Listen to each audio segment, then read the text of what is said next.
It'll be difficult to replace Tom Stewart in defence, but is confident recalling Reece Stanley in the ruck can make a difference. There are 4 AFLW games being played today with wins so far for the Hawks and Melbourne. The NRL preliminary finals kick off tonight in Melbourne, the Storm hosting the Sharks, and the Seattle Seahawks have won a thrilling NFL game against the Arizona Cardinals. Now checking 5AA traffic. Whether your block's the size of Adelaide Oval or the Gold Square, customise your build with Sterling Homes. Afternoon, roads looking okay for the run home today. We're accident break zone free, which is fantastic for Friday, isn't it? Do have a few things to look out for. You'll find them at Flinders Park today. The works on Grange Road near Holbrooks Road for the intersection. Always slow this time of the afternoon. Getting busy this time of the afternoon. Tapley's Hill Road, Glenelg North and sluggish South Road at Glendore. Cameras to Savo, Baines Road, Woodcroft and Andrews Road at Andrews Farm.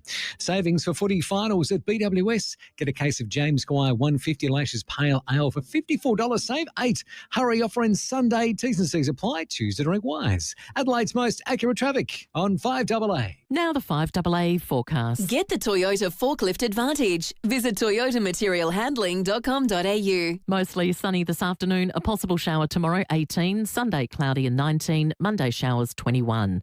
Right now, it is 17 degrees on 5AA. Now let's hear what's happening on 9 News tonight. I'm Brenton Rackless. Tonight, Adelaide Shopping Centre Security Blitz, where police can now search shoppers for weapons. Why authorities are concerned about vaccination rates among our children. Inside the local war on vapes and tobacco. See big busts as they happen. The urgent recall of half a dozen sunscreens. Plus, all the AFL Grand Final build-up. 9 News. Your news. Nightly at 6 on 9 and on 9 Now. Stay informed, get involved. 5AA, always Adelaide. The 5AA Sports Show. Rowie. I am flabbergasted. And Timmy G. Absolute sports festival. Yes, good afternoon. 7 after 4 on this Friday. Grand final eve. Rowie back on Monday. 2 heavyweights tomorrow afternoon. This last decade set to do battle at the MCG. We can't wait to talk about all of it for our Grand Final Footy Friday, thanks to Rusden Wines with the Blackgut Shiraz at rusdenwines.com.au. We have one to give away tonight as I welcome in Ned McHenry and Kane Cornes. Hello, Sammy. Happy Friday, you beauty. A big Grand Final Eve show. And hello to you, Graham Stud G-Dog Cornes. G-Dog. Now, you know why I'm calling you G-Dog tonight? Why is that? Because Deb? Snoop Dogg is on Grand Final. Now, of course, you are a Grand Final man as well, so I'm calling you G-Dog tonight. Haven't actually performed at a Grand Final. But you're the mecca of AFL footy in South Australia. You've kind of, you've got the aura, so you're G-Dog tonight. Right, okay. Whatever does it for you. I don't know. Is it me? To me, it doesn't feel like Grand Final, and I'm trying to work out why. I'm self-analysing. Come on, why aren't I fight? Why aren't I excited? And I think it's the disappointment of the Crows bowing out, and the disappointment of Glenelg losing last Sunday. Not that they deserve to win. Sturt, of course, deserve to win, but I don't know. You're a bit zapped. Tell me why I'm not excited and why I should be. It is difficult to tell you how you're feeling, though, Graham. There could be, G-Dog. I will correct myself. I mean, what is going on? Have you looked at the parade? Have you looked at the teams, Lachie Neale, or is it the Brownlow that's what? The Brownlows have taken most of my attention this week. But the inequities that are creeping into it. How can one player pole in so many games? How can one player dominate? I mean, Matty Rowell, of course, we'll all say is a great winner, but I understood why Richard Goyder got up and the first words he said were commiserations to Josh Dacos, because that's Nick Dacos. Oh, sorry, Nick. Always get them mixed up. To Nick Dacos. So I'm thinking, well, because we all felt for him. I think he was a likeable favourite, and Matt Rowell is unassuming and wasn't really in much of the pre-favouritism. So he was in top 5, I think, in the betting markets. Matt Yeah, Rowell. he wasn't probably the top 2 or 3, that's for sure, but he certainly was an outsider in regards to most very highly polls. rated in tackles, clearance, and contested ball. And if you look back on the winners of the last 5 years, that's a clear trend with inside mids. Yeah, but should it be? Well, that's subjective, isn't it? I mean, I agree. I think there's massive issues with the voting at the moment with the umpires. I think they need more support, and I think other players need to be represented in the voting. The coaches, there were 24 games in which the player who got the maximum number of votes in the coaches' voting didn't poll a Brownlow medal. Now, that there's something intrinsically wrong with the system if that's the case. Yeah, there's way too much discrepancy, isn't there? Do you think, in your opinion, before we move to grand final week, do you think the gloss has just come off the Brownlow a tiny bit? Gee, it's an amazing award to win. Is that too strong a statement? Look, has the gloss come off it? I think it's moved to a different area when so much focus is on the red carpet, so much focus on how good the ladies live and the pressure the ladies must be under to present well on the red carpet. So there's that glamour aspect of it. I don't think the shine is ever going to come off the Brownlow, because whoever wins it, regardless of whether somebody else is perhaps more worthy, whoever wins it is going to be a lifelong triumph for them. Well, Nathan Buckley puts it interestingly. He says the top 3 awards, in his opinion, that a player would want to win and probably has the most significance behind it in a player's eyes would be, number 1, the Coach's Award. If you can win the coach's votes for the year, that's your number 1. The Norm Smith is probably number 2, and the Brownlow is number 3, in his opinion. Well, would you agree with that? He would know, because he's won all of them. But if I could have my choice, if I could have the choice, it would be the Norm Smith medal, because that means you've probably played in a winning grand final, so you share that. It's there's been some low-profile players win the Norm Smith medal over the years, but I mean Brownlow. Well, that's there permanently as well. But Ned, what would you take? I was no good. I couldn't win any of them, Graham. But a Norm Smith on grand final day, I think the legacy and the memories of that, and that's collective. So when you come for your grand final reunions, you were the Norm Smith medalist. You were the best player on the ground in a grand final. Well, it means that you've got like Bobby Skilton won 3 Brownlow medals but didn't play in a grand final, didn't win a grand final. Yeah. So 8223 0000. If you've got any Brownlow questions or comments, we would love to hear them. The lines are open. Before we just finish, and I know you're telling me to wrap up right there, Sammy, on the Brownlow, the moment was when Christian Petrarca and Max Gawn laughed and scoffed and chuckled. At that moment, to me, that was the moment the Brownlow just went from the ultimate euphoria, everything just down the tiniest of notches. Cornsey. Yeah, well, the St Kilda star was clearly the most influential player on that particular day. 4 goals and 2 in the most amazing circumstances. I did read that his previous, the first half, he wasn't all that dominant. But if you kick 4 goals and you do that, you're probably the most dominant player on the ground. Won the game off his own boot. Now, G-Dog's not in the mood for grand final, so let's get him in the mood. Let's get to our discussion points. The big one is Lachie Neale has been selected. Let's have a listen to Chris Fagan and Lachie Neale on his grand final fitness. He trained heavily on the weekend, and he's done both training sessions this week. If you watched him train, you'd be mad not to pick him. So medical people have ticked him off. So that's what we're doing. Yes, I'm confident I'd get up for a whole game. I think I've put in a bit of work to put myself in this position. Gee, what more can you do? I guess he's run flat out multiple times.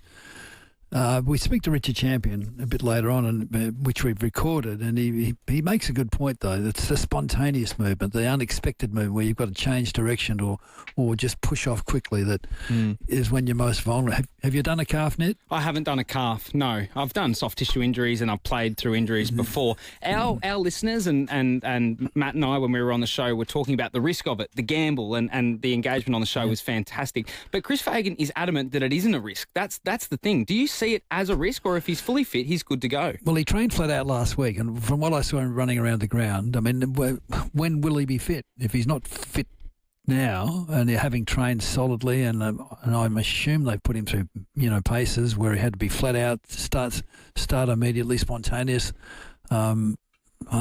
So I think it's a calculated risk. Yes, very interesting. 8223 0000. Going to take all of your questions on this grand final eve. The other player who isn't playing is Tom Stewart. Chris Scott chatted about his replacement. Yeah, I've never subscribed to the theory when one of your best players goes out that it's just the next man up. They're impossible to replace, like for like. So we'll think about it a little bit differently. It's not to say that we don't think we have other options. We do, but that's a challenge. Is Chris Scott what's he saying there? What's is he cryptic or smart? I think he's both. I don't know which one it is. So the logic that, and Adelaide have done this a lot this year, is talk about next man up, and it's just someone else comes in, you fill the same role, you do it to the best of your ability, whereas Chris Scott's a very different coach in regards to he treats every player on their unique elements and traits, and Tom Stewart's got his very unique way about playing the game. You can't replace him. And Chris Scott doesn't believe he will on grand final. But he's day. got to replace him with a defender. Someone who can play defence, somebody who can perhaps take intercept marks, or somebody... Well, Tom Stewart's not a lockdown player. He virtually does his own thing. So make no mistake, he's going to replace him with somebody.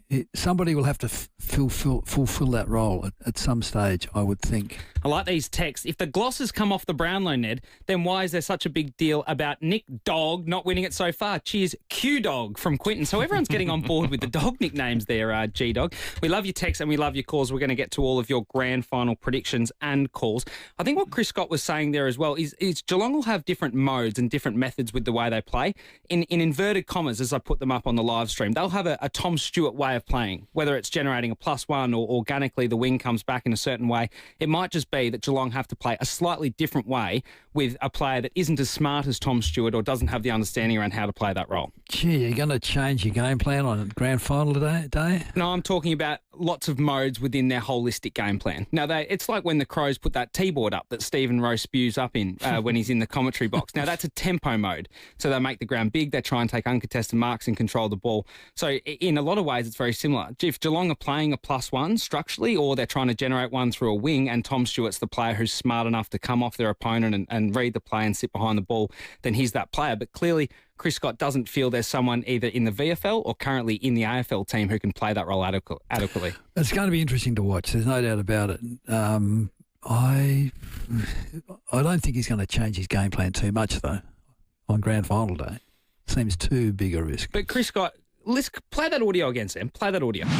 I guess over the journey we've had some pretty good games. So when I reflect on them, there are some similarities, but there are more differences between those games. And in part that's because of the evolution of the teams. But I also think some games throw up different things, conditions, who starts well. And so arguably the adjustment within the game is more important than the planning. The adjustment within the game is more important than the planning. Okay, so he's a coach that reacts spontaneously to what's happening on the ground. I like that. I think that's where Nixie probably needs to improve, because he didn't do enough on match day on both of those. But I still think he's a bit cryptic about what he says, and he doesn't want to give too much away. Yeah, I'm just suggesting that I think with so much experience and so many different levers to pull, I think Geelong have lots of different modes within their holistic game plan, and I know James Rahali very well. He'll be big on that. Now, we want your calls, 822 300 00. Get on the blower, please, and let us know. What's your grand final prediction? Who's going to win? How many points? Norm Smith? We have a bottle of Rusden's Black Guts. Oh, yes, we do. Do we, G-Dog? That's right. Is that final warning or not? What are you going to do? I'm going to punch you. I've got in fact, I have to apologise for saying Bailey Smith's got a head on a lot of punches. You did see lots of anger and punches being thrown out from you. Bailey, I apologise. Is that?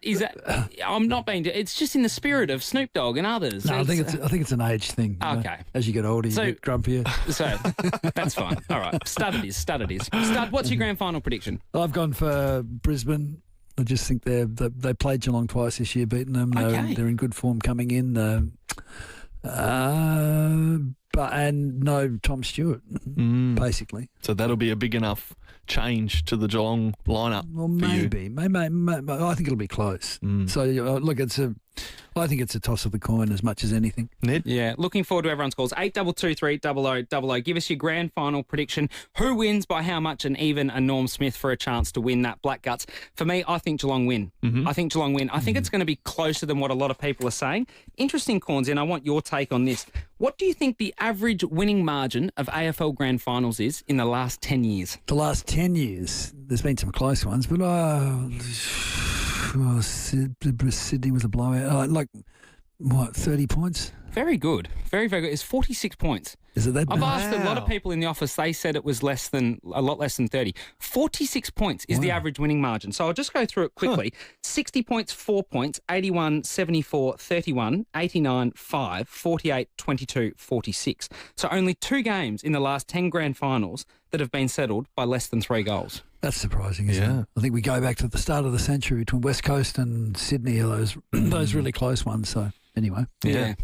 Lots of good thoughts. So your predictions for that Rusden Blackgut Shiraz tonight, 82230000. And what do you love about Grand Final Day? Yeah. What are you doing for Grand Final Day? That's the other part. Do you get your mates together? Have you got the backyard set up ready to go? Have you stacked the fridge at the back? All those things are what makes Grand Final weekend so much fun. So on this Footy Friday at 20 minutes after 4, we're going to take your calls all the way through the night. Cornesy and Nettie in the studio. I like this text already on the Unique Homestyle Food from Dirk. He says, of course, Geelong have got someone to replace Tom Stewart. They've got about 10 blonde players with headbands in the back stalls. They all look the same, don't they? Let's get to our guest lineup tonight. So Richard Champion very soon is a former Brisbane Lions star. We have Matilda Scholes from the AFLW Port Adelaide team this weekend. Terry McAuliffe with his tips, but I'm looking forward to this chat. At 5 o'clock, he'll be on the Channel 7 broadcast for the grand final tomorrow. Studley's son, Kane Cornes, will be on with us. It's hard enough being threatened to be punched in the face by the dad. Now I'm going to be outnumbered by both. Well, Kane's not violent, so you're safe there. You're not going to team up on me, are you? As the young guy, No, go for your life. You young dog. You young guys can. Oh, dog!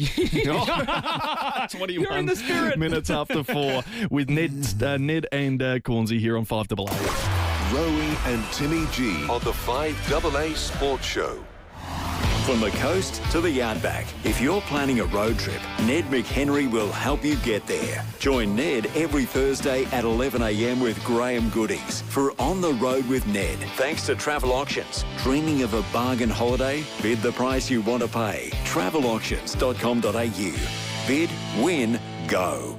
You've worked hard, raised families, built a life. Now it's your time. At Living Choice Flagstaff Hill Retirement Village, wellness and comfort aren't extras. They're every day. Retirement is your time to focus on living well by taking advantage of the magnesium pool, staying active in the gym, or unwinding in the cinema with friends. Here, luxury living meets lasting well-being with beautiful move-in ready apartments waiting for you. Discover the retirement you deserve. Book your tour today at livingchoice.com.au. Right now at Formula Honda, drive away in the CR-V Hybrid 24 build from $56,900 or the Honda ZR-V Hybrid 24 build from $51,900. That's a price reduction of $3,000. Plus, get 8 years unlimited kilometre warranty and roadside assist across the entire SUV range. But you'd better hurry. These offers are only available until September 30. T's and C's apply. Test drive at Formula Honda today. Glen Osmond Road, Glen Osmond or North East Road, Modbury. Now, folks, it's amazing how many great Australian success stories started in a back shed.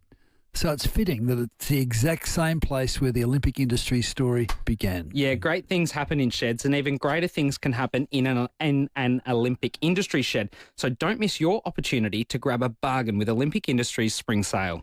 Olympic Industries have fantastic savings across their entire range, including garages, carports, verandas, and much more in their huge spring sale. Yes, so visit one of their 4 display centres at Para Hills, Paraka, Clarence Gardens or Old Ranella, or check out the range at olympicindustries.com.au. Olympic Industries, they're built to last. At SEW Eurodrive, we keep Australian industry moving with innovative drive technologies and unmatched service. Our 24-hour emergency breakdown service minimises downtime to maintain productivity. 5AA's Tech Talk with your host, Adelaide Tech guy Richard Pascoe. Thanks to Harvey Norman Computers. Let's talk about Harvey Norman's September sellout. It's on right now. Grab yourself an HP 15S Intel Core i5 laptop. Super hot sellout price, now just $698. Genuine value and great for general use, including email, video calls, any office work, and for students. Or save $500 on the Lenovo Ryzen AI5 laptop with 24 gig of RAM and a 512 gig SSD slashed to just $998. Gamers, this one's for you. The Acer Nitro V with Intel Core i9 and RTX 4050 graphics is an amazing deal at only $13.98. There are more sellout savings in-store and online. Check out this great offer at a Harvey Norman store near you. Talking Adelaide sports, this is the 5AA Sports Show. It's 25 minutes after 4. Cornesy and Ned McHenry here on the show. We're taking your calls. It's grand final eve. What are your predictions? Who's your Norm Smith winner for tomorrow? Because if you pretty much bang on the money, we're going to give you a Rusden Wines Black Gut Shiraz. Yummo. So worth getting involved in the show. 8223 the number. All thanks to Rossdale Homes, SA's most trusted. They've got custom design, fixed pricing and a total peace of mind because trust is a must. Let's check your traffic. Afternoon. The roads are looking really good for the drive home today. We're accident breakdown free, which is nice way to wrap up a Friday, isn't it? Simply some works to look out for. You find those at Flinders Park, always slow this time of the afternoon. Grange Road near Holbrooks Road for those ongoing works. Also, Slagship Bedford Park, Main South Road near Sutton Road, and starting to get busy Brighton Road, Glenelg East near Jetty Road. Camera today, Yorktown Road at Craigmore. The Chemist Warehouse footy finals half-price vitamins and cosmetics sale is on now. Stock up and save today. Shop in-store or online now at Chemist Warehouse. Adelaide's most accurate traffic on 5AA.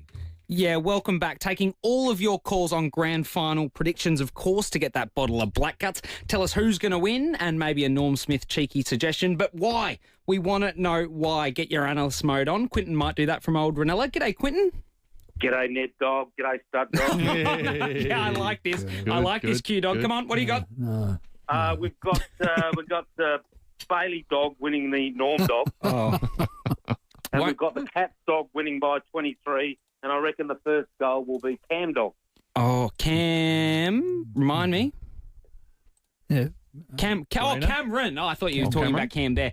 Yeah, come on. Now I'm on it. I reckon the Cats will win by 23. They have been the best side for the last 2 months, and I reckon they will get over the line. And with Paddy D having a blinder. Q-Dog, you're well and truly in the running for that bottle of Black Guts, and well done for getting G-Dog up and about the grand final. He was a bit flat at the start of the show. Mike, what have you got? G'day, fellas. I reckon the Cats by about a kick. Give it 5 points. Okay. Coming back to the Bobby Skilton comment by Graham, I knew Bob. Did you? Good bloke. Yep. Nothing spectacular about him personality-wise, but just a nice bloke. 3 Brownlows. He played in one of the earlier semis, and they were tossed out. South Melbourne were tossed out. Mm-hmm. And he said at a pie night at my amateur situation there down at Beaumaris on the Bay. This pie night, he said he'd give his left knacker to have played in the grand final. Yeah.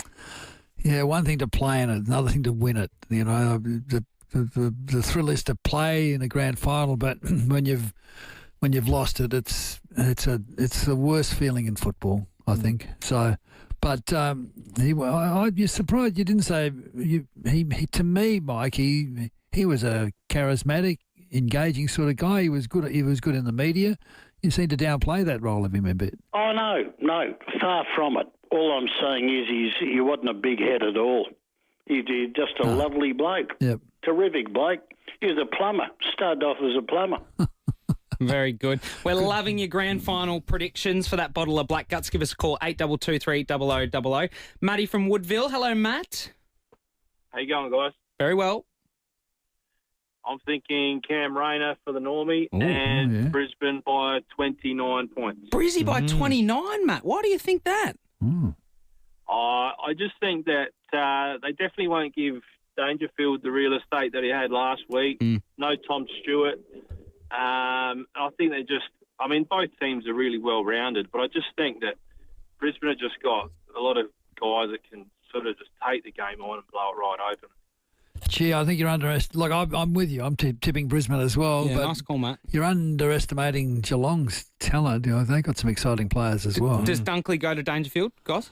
You'd think so, wouldn't you? But I expect him centre bounce. I reckon Dunkley goes straight to Dangerfield. G'day, Charlie from Happy Valley. Good afternoon, guys. Hello, Charlie.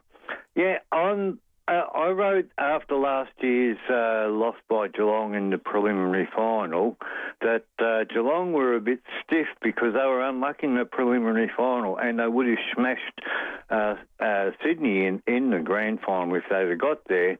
So they were unlucky. And do you know who liked that comment on that page? Jeremy Cameron. And really? So I reckon they've got a bit of incentive. Okay. And they will win by 24. Yeah, Okay, good all call. Geelong by 24. Rosemary. G'day, Rosemary. Hello, Ned and Graham. Hello, Rosemary of Eulaberry. I'm so sad that we're not over there, but that's okay. I'll be able to sit back and enjoy the game. Yeah. So, but I am supporting Geelong. Our family come from Inverleigh over there, which is heavily Geelong. Love Inverleigh. Love it. I'm a Geelong Is boy that originally. lovely? Rosemary? Oh, pardon? I'm from Geelong originally. Inverleigh's beautiful. That's where my mum was born, in Inverleigh. Yeah. So What's we her spent name? Olive Schultz. Okay, But don't know her. Hagar. It was Hagar. Sorry, that was a long would shot. Yeah, Hagar sort of all grew up in around Inverleigh, and they're all around Geelong again now. So, yes, but and Patrick Dangerfield, he for the Norm Smith. I don't think anyone can stand him because he's one that can. You think you've got him covered, and he just flings off by himself. He's got a great football mind. He's a star, isn't he? I'd be very surprised if he has the same sort of game again. Don't ask me why I say that, but I just think to be able to reproduce two efforts like that at his age would be very unusual. Even after all the management through the season, they have got him cherry ripe for this. I know. Cherry ripe. That's just a subjective observation. Not so hard Some to would say take. that's ageist, Cornsey. Oh. I'm allowed to make that. You've threatened to punch people in the face now. You're ageist. It's just... I'm allowed to be ageist. Oh, you can be. Righto. It's 4:30 Lock headlines this man time. up. We got Richard Champion coming up next. He knows about success at the Brisbane Lions. We'll find out from him next. This is 5AA News. Always Adelaide. Good afternoon, Mel Usher with the news headlines. Our police officers now have the authority to use metal detectors on shoppers suspected of carrying knives or other dangerous weapons. The Greek community in Adelaide's West is devastated after a senior citizens cafe at Woodville Park went up in flames. Praise for a Qantas pilot after a mayday over the Tasman. And in sport, Geelong and Brisbane have trained for the last time ahead of tomorrow's AFL Grand Final. Now let's check 5AA traffic. Whether your block's the size of Adelaide Oval or the Gold Square, customise your build with Sterling Homes. Afternoon, she was almost a picture-perfect run home today, Rex and breakdown free, so that is a good start, isn't it? Still have a few delays in a few spots, including works at Flinders Park, Range Road near Holbrooks Road. Also sluggish, the Maureen Road and Anzac Highway intersection, and getting busy, Tapley's Hill Road, Glenelg North. You'll find cameras today, Blackshop Road, One Tree Hill, and Commercial Road at Seaford. The 40 Weeks Mates Rates member sale is on now. Sign up to be a member for up to 50% off mattresses and up to 30% off furniture. Limited time only. T's and C's and exclusions apply. Adelaide's most accurate traffic on 5AA. The 5AA forecast, mostly clear tonight, down to 10. A possible shower tomorrow, 18. Right now, it's 18 degrees. We'll have more news at 5 on 5AA. Always Adelaide.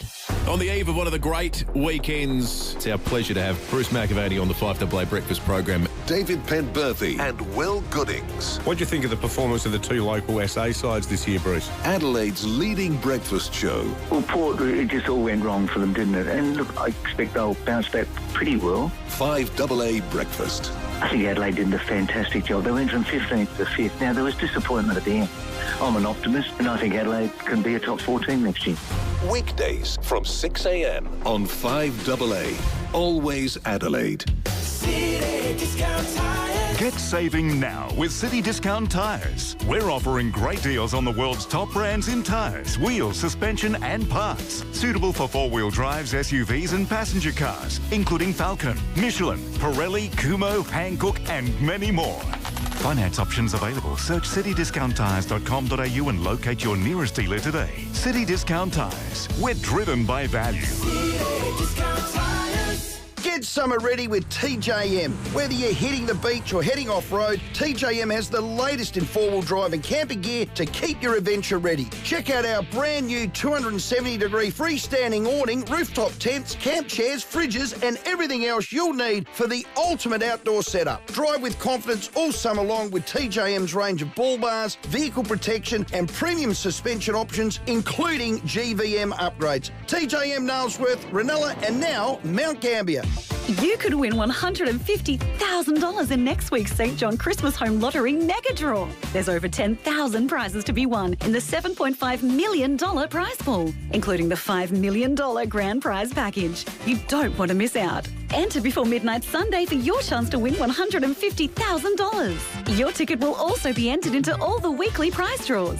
Buy your tickets now at stjohnlottery.com.au. Licence M14834. Terms and conditions apply. See website for details. Darren from Thomas Farms loves food and he loves footy too. G'day, Darren. G'day, Pembo. Now, you support the Crows as corporate partner and now you're backing Adelaide's AFL and AFLW programs. How important is that support to you? That's correct. From the very beginning, we've believed in the power of sport to bring communities together.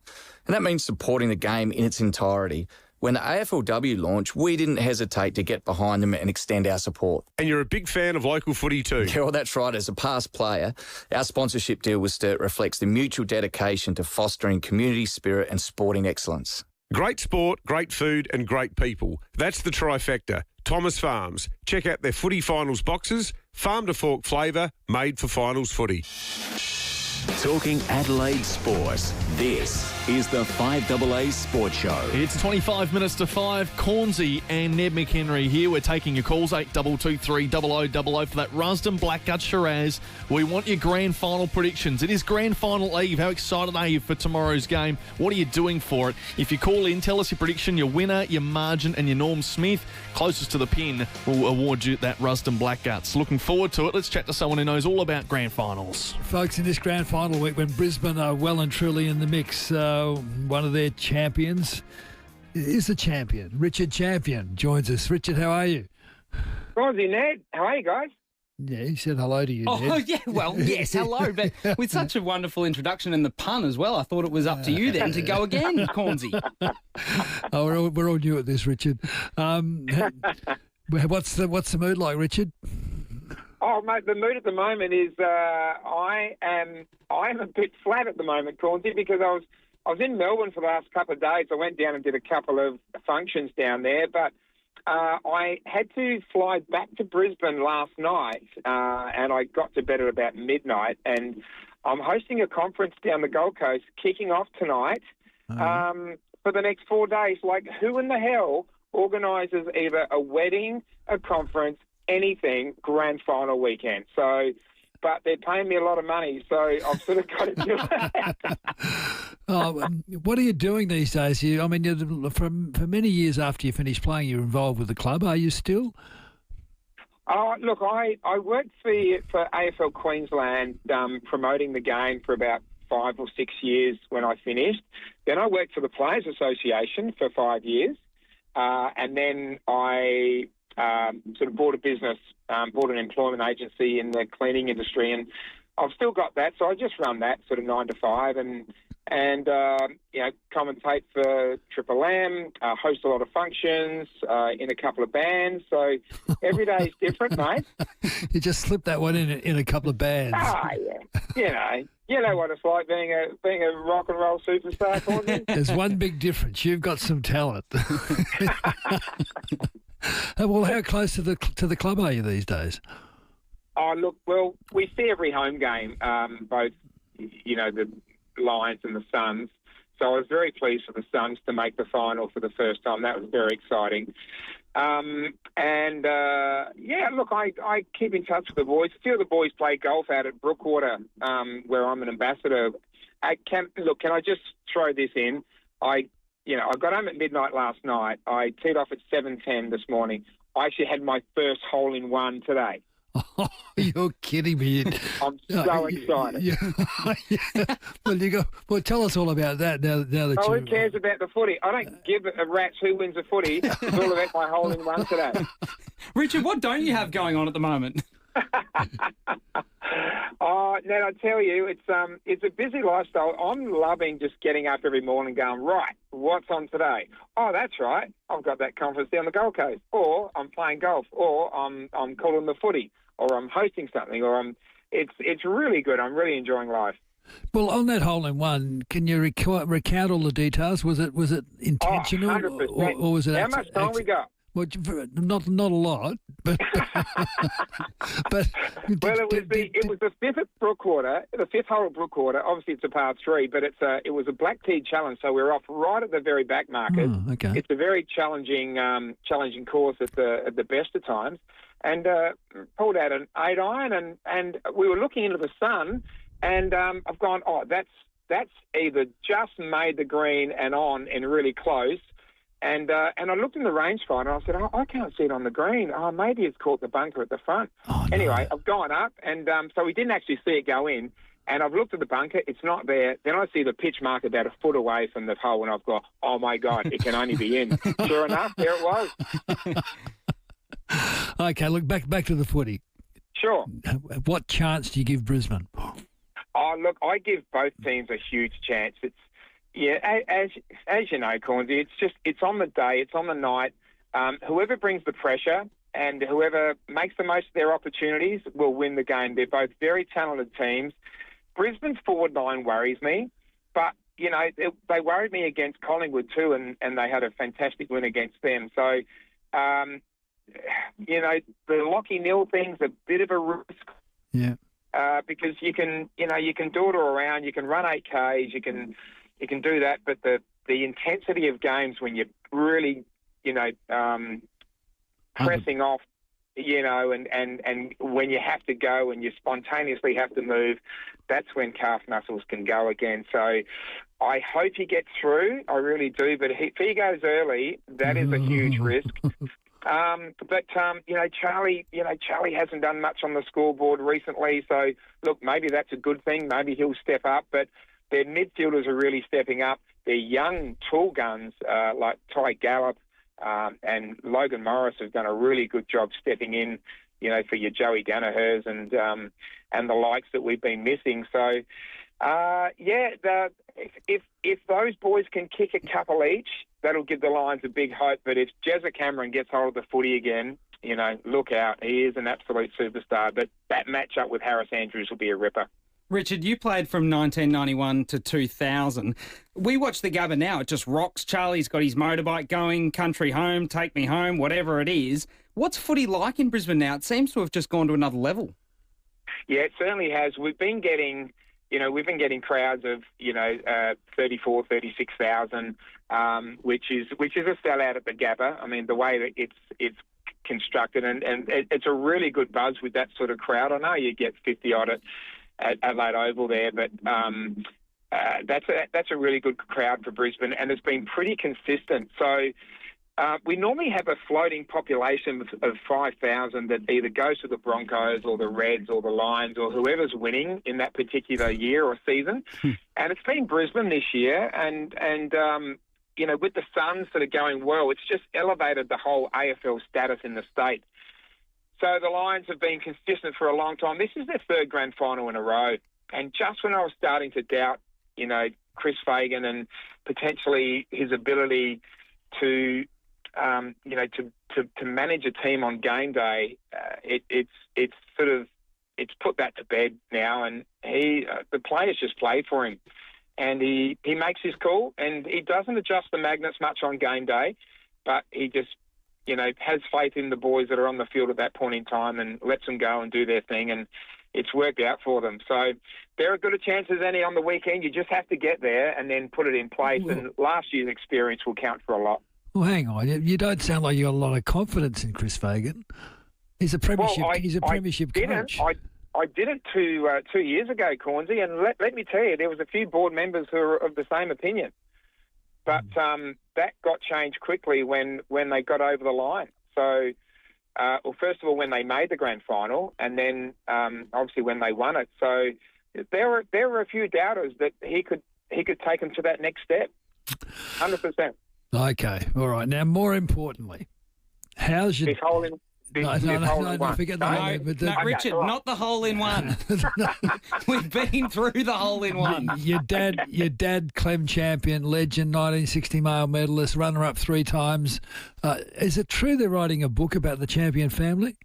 Oh, wow, you are spot on. And you know what? I spoke to my brother today, coincidentally, about my hole-in-one, and he said, look, we've just seen the draft of I don't know what it's actually even called, Cornsey, but it's about the champion family and the stories that have come to be throughout the years.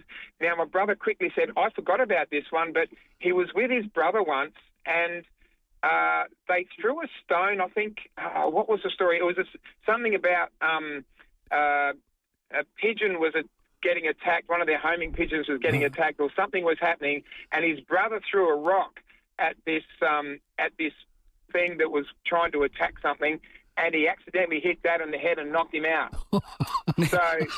so that explains quite a bit, I would have thought. Richard, I'm looking forward and probably more so now, where he's 92, Dad, and he'll be 93 on Boxing Day. And Dad's not a big fan of the human race, let me tell you, at this point in time. He doesn't like speaking to humans. He just does his own thing. He sits his ass in that chair of his and watches TV and watches races, and that's about all you get out of him at the moment. But no, he's a ripper, Dad. What he says is still worth listening to, but it's not much. I'll have to get him as a guest on Conversations. So, Richard, you're not going to make a pun with your last name on the front cover of the book, are you? I mean, that's almost a certainty. I know. It's I was a bit embarrassed about it when I was, because everyone, oh my God, what a name to have, but you just roll with it at the end of the day. But no, it's I'm looking forward to having a read of this book, and apparently there's some really good stories in there, so I'm looking forward to having a read. But hey, that'll fire up. If you get him on the show, Cornsey, he'll fire up. He'll have a chat, that's for sure. I'd love to get him down. Look, we've got to finish. Are you going to take us out with a bit of Jimmy Barnes? No, this is a free interview, isn't it? I get paid these days. Good on you, Richard. All the best, boys. Great to chat. See you, mate. Richard Champion, I guess. How good is that? It's 14 minutes to 5. Let's check your traffic. After this, we'll get back to your calls. Afternoon, roads are looking after themselves the Savo, so you shouldn't have too many hassles getting home or accident breakdown free. That's a good start, isn't it? Do have a few things to look out for. You'll find some works at Prospect, Regency Road near Princess Street. Also sluggish at Seacliff at the moment, Ocean Boulevard near Clubhouse Road just near the golf course, and works at Hilly is sluggish too, Anglevale Road near Seven Heath Road. Still got cameras Elizabeth Way, Elizabeth, and Kersbrook Road at Humbug Scrub. The Big Points Blitz is back this week at Woolworths. Double your everyday rewards points on every shop, in-store or online at Woolworths this week. Offer ends September 30th. T's and C's apply. Adelaide's most accurate traffic on 5AA. 5AA's Tech Talk with your host, Adelaide tech guy Richard Pascoe. Thanks to Harvey Norman Computers. Let's talk about Harvey Norman's September sellout. It's on right now. Grab yourself an HP 15S Intel Core i5 laptop. Super hot sellout price, now just $698. Genuine value and great for general use, including email, video calls, any office work, and for students. Or save $500 on the Lenovo Ryzen AI5 laptop with 24 gig of RAM and a 512 gig SSD, slashed to just $998. Gamers, this one's for you. The Acer Nitro V with Intel Core i9 and RTX 4050 graphics is an amazing deal at only $1398. There are more sellout savings in-store and online. Check out this great offer at a Harvey Norman store near you. Things are heating up at Adelaide's largest selection of fireplaces, the Home of Fire. Get massive savings on wood, gas and electric heating, and check out their outdoor kitchens. The Home of Fire, for all your flaming needs. The Home of Fire, 126 McGill Road, Norwood. Now, if you're looking for something to do after the footy, folks, just minutes from Adelaide Oval, Empire Bar and Pool is the perfect pit stop before or after the footy. So whether you're rolling in with your mates in high spirits post a win or looking to blow off some steam after a close one, Empire's central spot makes it easy due to. Oh, come on, Graham. Empire's central spot makes it an easy detour for footy fans heading to or from the game. Oh, Ned? That was very funny. I mean, you self-reflect like you kind of talking to yourself there mid-live read. Yeah, well, you know what that means. Which I quite like. What you need to do actually is self-reflect when you're playing pool, because that's a game where you need concentration. And Empire Bar and Pool boasts 12 pub-sized 8-ball tables, 16 American 9-ball beasts and 2 elite Chinese snooker tables. So there's a bit of everything. They've got private areas for hire, catering options and booth seating that turns into casual catch-ups. And it makes it a bit more legendary. I want to go to that place. Nothing like a game of pool. We're going to knock the ivories around. Empire Bar and Pool. Now, I was trying to work out where it is. But the address is in the basement at 2 Gresham Street in the city, open 7 days a week. But it's on the corner of King William Street and North. It must be underneath the what used to be the old AMP. It's a great location, right across from Parliament House. Okay. Empire Bar and Pool, 2 Gresham Street in the city, down in the basement, open 7 days a week. Hey, it's Jordan Dawson here, captain of the Adelaide Football Club. I know the importance of a home ground advantage. And when it comes to building, South Australia is the home ground for Sterling Homes. For 50 years, they've been building quality homes here. So whether your block's the size of Adelaide Oval or the Gold Square, if you're looking to build, look no further than Sterling Homes and get the home ground advantage today. Hi, Brett Ebert here for Mawson Lakes Mazda. OK, the end of financial year might be done and dusted, but at Mawson Lakes Mazda, the deals aren't. All makes, models and colours are being cleared, no exceptions. And there's a huge range of locate demos all ready for immediate delivery. Plus, you'll get free on roads, free stamp duty, free 12 months rego and $500 worth of accessories. Mawson Lakes Mazda, Salisbury Highway, T's and C's apply. Talking Adelaide sports. This is the 5AA Sports Show. It is 9 minutes to 5 on this Footy Friday for Rusden Wines. We have a Black Guts to give away for your grand final predictions, your winner, your margin, your Norm Smith medal winner. We might even ask our guest after 5 o'clock, Studs lad Kane Cornes, to join us at 5:05. I'm looking forward to that chat. Cannot wait. Get your calls in. Hello, Rob from Heathfield. Hey, boys. How we going? Very well. Well, thank you. Excellent. I'm hoping Brisbane get over the line by 26. 26, nice. Yeah. And I'm hoping Dane Zorko kicks 3 goals and wins the North. Well, he's got to be in the mix. He's the sort of player who can do something like that. Not a bad guess, Rob. Definitely. All the best. Hello, John. G'day, fellas. How are you? Very well, thank you. Okay, my tip for the medal is Anderson, and the margin to be 11 points, and the victor to be Sturt. Anderson. I think Gold Coast would have had to have won their couple of finals, John, if it was Anderson. He's just said Sturt as well. I think he's trying to go for last weekend's result. You're just Sturt writing by up 31 points and Anderson for the medal. Well, he's got last week's right, yeah. On the B grade game, yeah, no, sorry, John, should not have doubted you. I'll go for Brisbane by 55.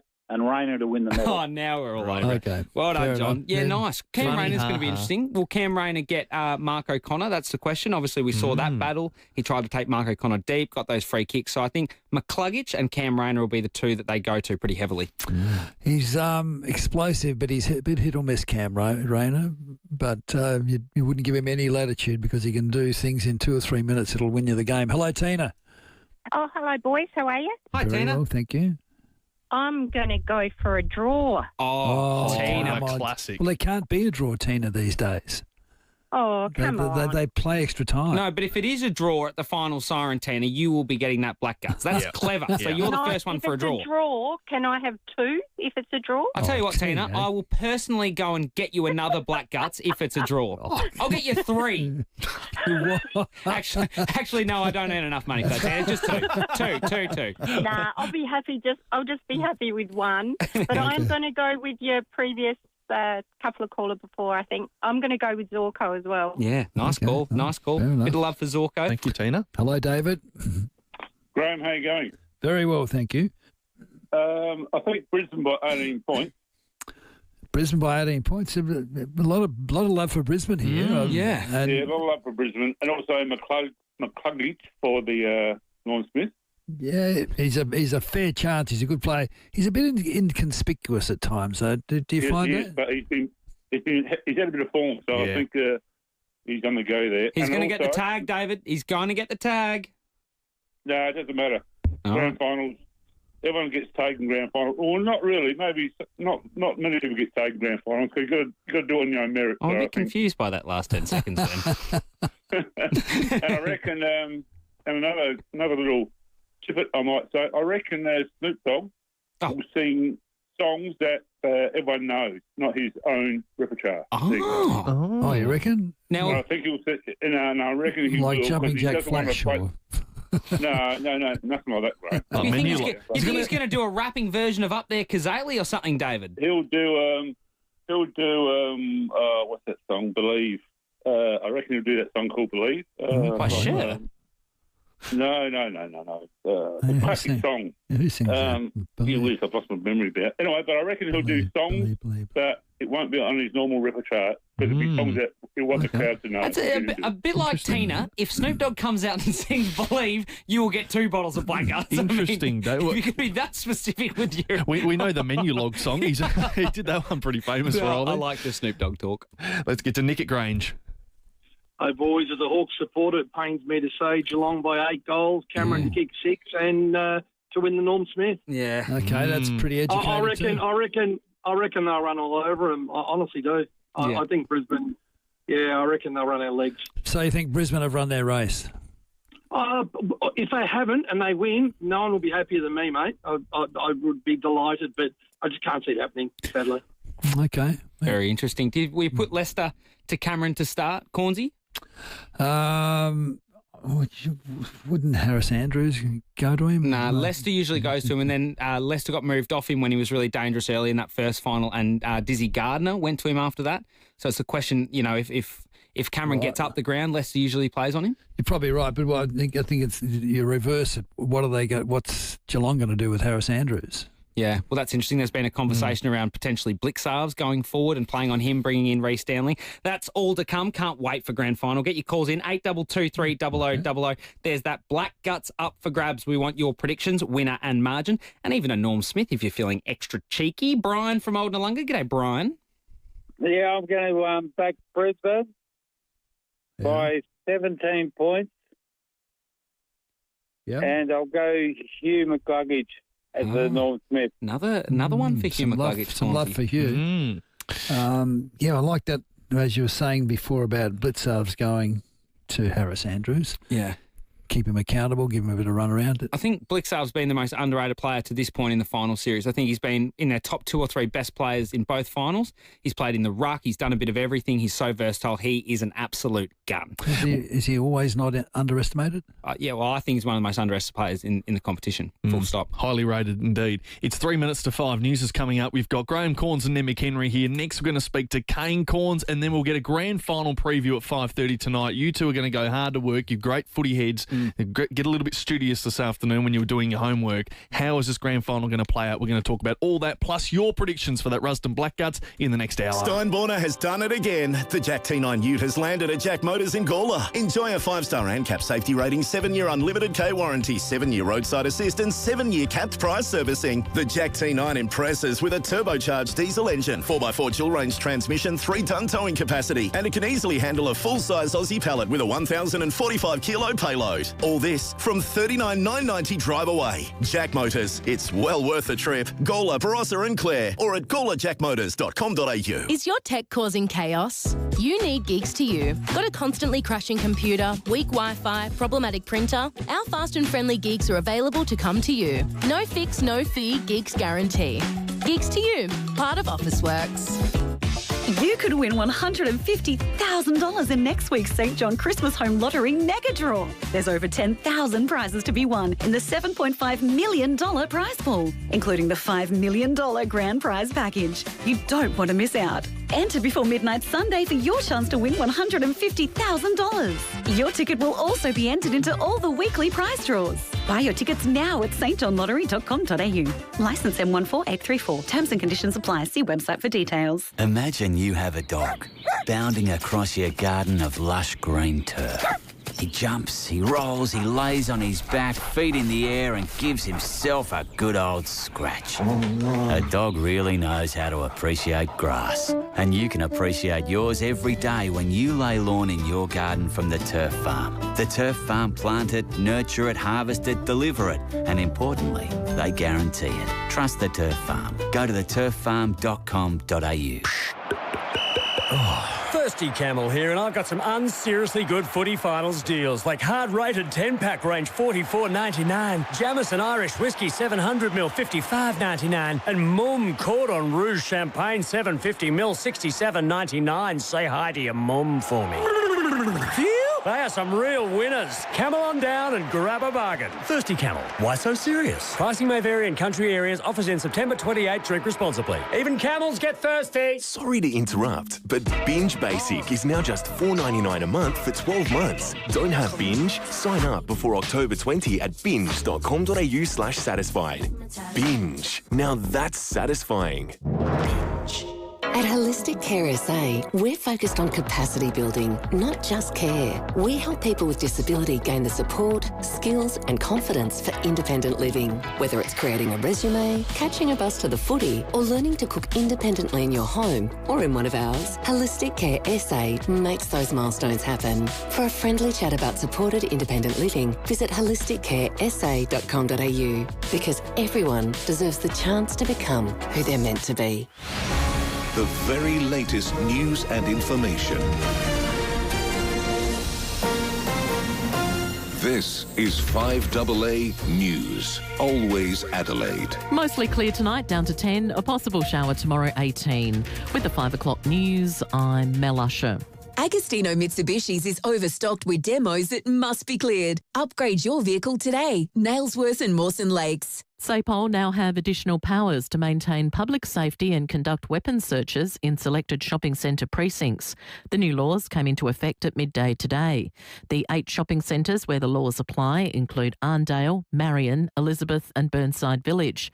Attorney General Kayam Ma says they'll be clamping down even further in the future. We're also in the final stages of consultation in relation to workplace barring orders that we intend to introduce this year to make sure that people who are being disruptive or being unsafe in retail spaces can be banned from those spaces.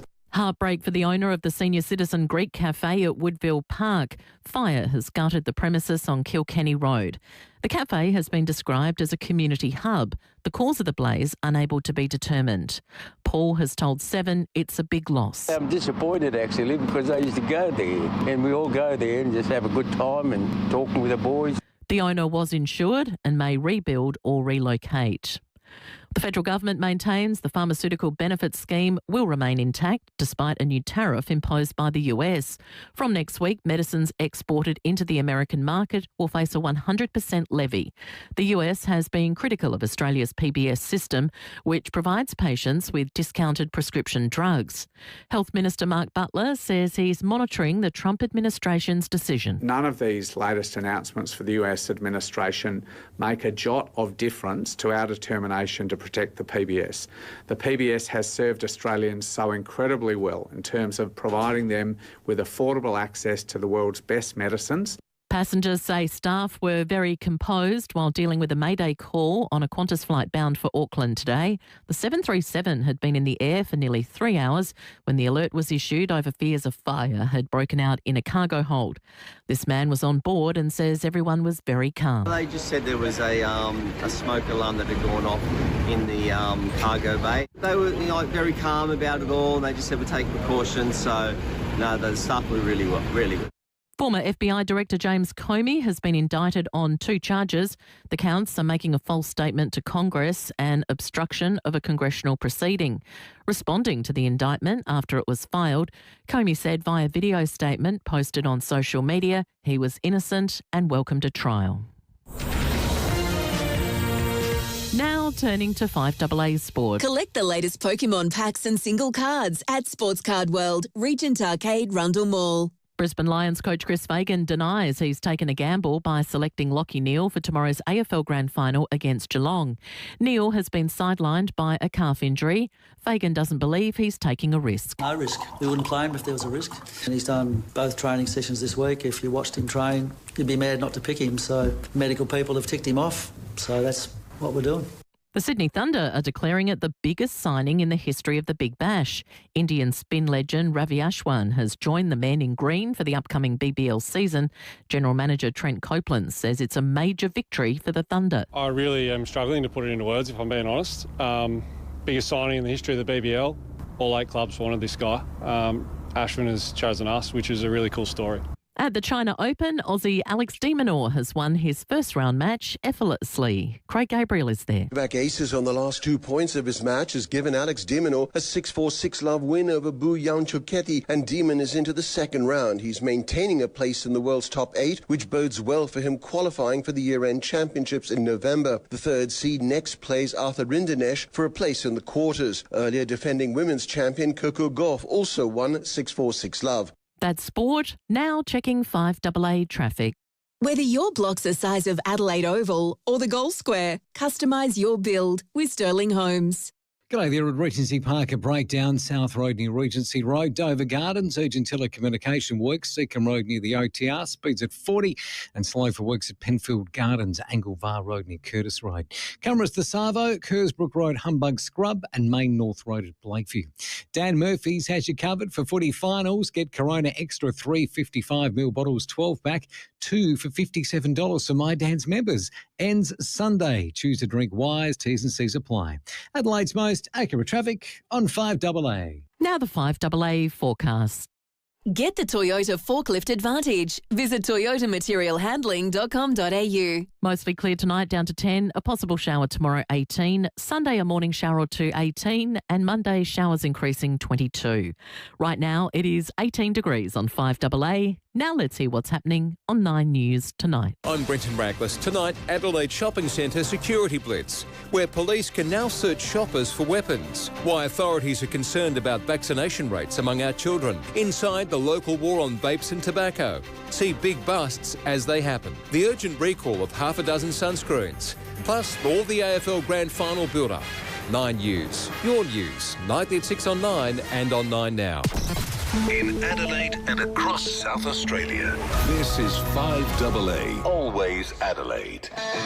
Talking Adelaide sports. This is the 5AA Sports Show. Now it's 6 after 5, our Footy Friday for Runston Wines. You've got Ned McHenry and Graham Cornes, and we're live on the Stillwell Hyundai live stream, so you can jump on Facebook and YouTube anytime tonight to watch the program live. Still to come, Port Adelaide star from the AFLW, Matilda Scholes. A little later tonight, we'll have Terry McAuliffe's tips. We'll have a preview of the grand final. Ned and Cornsey put their head together, tell us how the grand final is going to play out tomorrow. And Dylan Pierre is from Adelaide United. The season opener for them isn't too far away. Plus, of course, your calls. It's all about your thoughts ahead of the grand final tomorrow. If you'd like a Black Gut Shiraz, all thanks to Rusden Wines, we're giving that away the nearest the pin. Give us your grand final predictions, your winner, your margin, your Norm Smith medalist. Now, folks, the only place to see every moment of the 2025 AFL Grand Final is on 7 and 7 Plus Sport.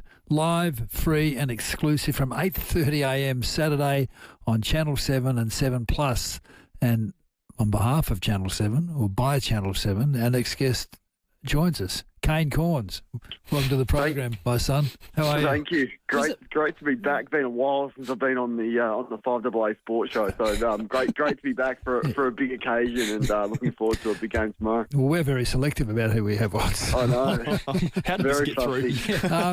I had no idea, and you didn't tell me that you'd won the Alf Brown Award for the overall best media performer. How did that hit you? And what's that? What does that mean?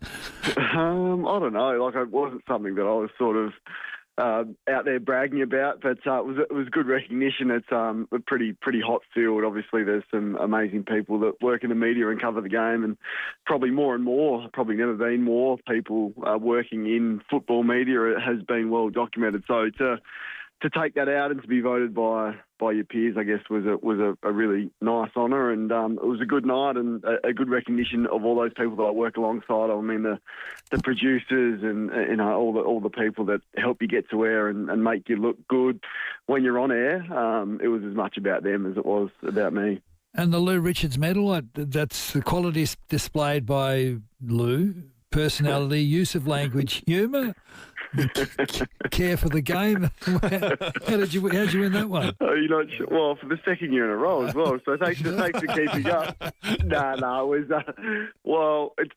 I think that's been something that I've probably tried to add a little bit more to. Probably the Sunday Footy Show, working on that program for 8 or so years, when all we really did was take the mickey out of each other, was a great experience working with TJ and Brownie and Damien Barrett. It was a good, funny show that mixed a bit of humour with footy, and that was really good for me. And then I think working with Kingy on Friday and Monday mornings, he's incredibly talented and creative, and he's done a pretty good job of bringing out a lighter side to me. So it's been good, but as I said, wasn't something that I expected. How does grand final week look for you? What are you looking forward to? Well, it's been amazing. It's just amazing to be here. I've been here for the whole week. I've spent a bit of time in Melbourne. Eddie, as you know, lives here now, so I share a place with him. And then Lucy and the boys came over yesterday. So there was a couple of functions yesterday, which was really good. Did a function with Hamish McLaughlin and Brian Taylor and Nick Revold and Kate McCarthy, and then another one with Luke Hodge and Shane Crawford. So just to mix with those types of big footy personalities that have been there and had so much success on the biggest stage has been good. And then today we had an outside broadcast for our show, which was good and had a really good turnout. Caught up with, Lachie Neale came on and had a chat, so it was good to get the latest with his calf injury. I'm so sceptical about him playing. We can get to that in a moment, but he assured us that he's good to go, so that's been a great grand final story. But it's a bit of a calm before the storm here, a public holiday. So, there's people out and about in the grand final parade, but it's going to be all guns blazing tomorrow from about 8 o'clock. Kane, I'm sorry to rain on this family affair. I'm here too, and I've got some questions. I heard you this morning on air. You were talking about Chris Scott. I'm interested in your thoughts on both Chris Fagan and Chris Scott and their, respective kind of coaching journeys. You said if Chris Scott wins this one, he's the best coach of the decade. I think he is, Ned. I think when you look at it'll be his third, but it's not so much about that. It's about the 14 years or whatever it is of just keeping them up the top. It's amazing in a competition that you're supposed to be winning it one every 18 years, for him to be able to do that and create the environment that he's created at Geelong, but also his tactical nous and his ability to remain calm. Even the game against Hawthorn in the prelim final, concede the first three and they shoot up to the box and he's just so calm, and he finds a way to figure it out and get the game back on his terms. So to do what he's done when most clubs, after they have a period of success, and you can look at Richmond or whoever you like, and then they drop off significantly, for him to do what he's done and keep them relevant and up the top for so long, I think it's just unbelievable. And I think he's clearly the best coach in it right now, and definitely probably overtakes Clarkson and Hardwick for the coach of this century if he wins tomorrow. Wow. And he's probably a bit more charismatic than those other two. There's something about him that's charismatic. I don't know what it is, but he always looks a cool sort of guy. Yeah, he makes you feel silly when you speak to him. Always like that he's the smartest guy in the room, but he doesn't do it arrogantly. He sort of makes you, I don't know, he's a real sort of warmth, but he's a really engaging person when you get to speak to him either on air or off air about footy, and he's pretty generous with his time. So he's been the leader of the best footy program. Players want to go and play there. Their recruiting situation is enticing for other players. The environment that he's created, they do things a little bit differently. They're not too demanding of their players, which we hear about. And then they have the on-field success every year. So, just an incredible performance. And, they're in the box seat tomorrow, aren't they? There's not too many people over here that are tipping Brisbane just with how banged up they are. So Geelong have had the ideal lead in and appear the most settled ahead of tomorrow's game. Tom Stewart out. Reece Stanley comes in. What do you make of that? It's not like for like. Not like for like, but what it does do is gives them so much flexibility with Blixarves. Blixarves has been great in the ruck. He's always been like an extra midfielder, so he's so versatile. His performance has been terrific, but Harris Andrews is the problem up the other end. So Stanley can come in and gives you some flexibility with Blixarves. He could play a run with role if someone gets away on ball, or he can go forward and play a sort of a defensive forward role on Harris Andrews. So it just gives them a bit more flexibility with Stanley in. Yeah, are you still a Bailey Smith fan? I mean, you've used... Yeah, I love him. I really do. Like, not, but that's not to say he hasn't made some minor errors this year. I think, at times he hasn't carried himself perfectly, but I think the good outweighs the bad with what he brings to the game. I just thought he was terrific on Brownlow night. He looked magnificent, and just to be able to pull that look off. And Kane. Are you taking the P155? You have to be. I thought he looked good. No, you did. I liked the black suit. It was. I just thought he looked magnificent. You weren't a fan? Kane, of any human or any person in AFL media, if there was one person I thought who may have some concern with the speed dealer sunglasses on the red carpet, I thought it would be you. Yeah, but he just pulls it off. Like he just, he's the only one. You're wondering what he's going to turn up in and how he's going to do it. I don't love the fact that he hates having his photo taken, or supposedly, and then does that. As I said, he hasn't carried himself perfectly. I think he thrives on that, but what an addition he's been. The thing that Geelong have done under Chris Scott is they have just added athletes to their program. Like their best players probably 4 or 5 years ago were really good players, but they couldn't run and they couldn't spread from stoppage. So they've revamped their whole playing list just to get athletes in. And you can go through it. Like Dempsey's a track athlete, Holmes is a track athlete, Blixarves, Shannon Neale's a 400-metre runner. Like their high half forwards, Close and Myers, they can just all run. And what Smith and Holmes have done to that midfield, like that's why I just think they have the advantage tomorrow with their running power and their speed and their capability with their endurance. So why have I picked Brisbane? Well, I don't know. Your tipping's been good this year, so now you're making me doubt my tip if you pick Brisbane. I don't know. Well, they've beaten Geelong twice this year, and they come in with good form. But they got smashed a couple of weeks ago, like smashed. So in the qualifying final. So that's probably the most recent of those. So it's going to be a big turnaround, I think, if Brisbane can do it. I think it'll be one of the great grand final wins. Are they top heavy Brisbane with both Darcy Fort and the big fella Oscar McInerney? Yeah, probably. But they had Sam Day, so it was either McInerney or Day, and Day wasn't providing a whole lot forward, to be brutally honest. He was probably doing just as much as what Oscar McInerney was doing forward, but then Oscar McInerney's a more capable ruckman, so their stoppage work was terrific in the second half against Collingwood. They kicked 6 goals from stoppages in the third quarter alone. And to have the 2 rucks there, I think is better than having a forward who can sort of pinch hit but not very well in the ruck. So maybe I'm worried about their forward line a little bit. Logan Morris, we all love, but he's 20 years of age, so it's a lot to ask of him against a pretty solid defence in Geelong. And Oscar McInerney's not going to give you a lot forward, but he'll give you a bit in the ruck as a second ruckman. What about Ty Gallup? Are you concerned about him? He's 5 games. It's going to be.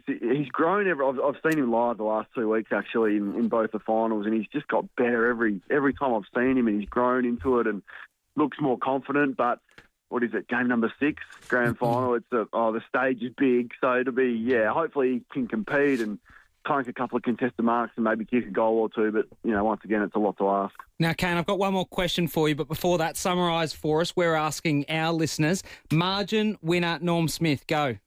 Yeah, I think Geelong by 13. I think Max Holmes, just MCG, probably only needs 24 touches and a goal to really stand out and get those votes. And the final question was?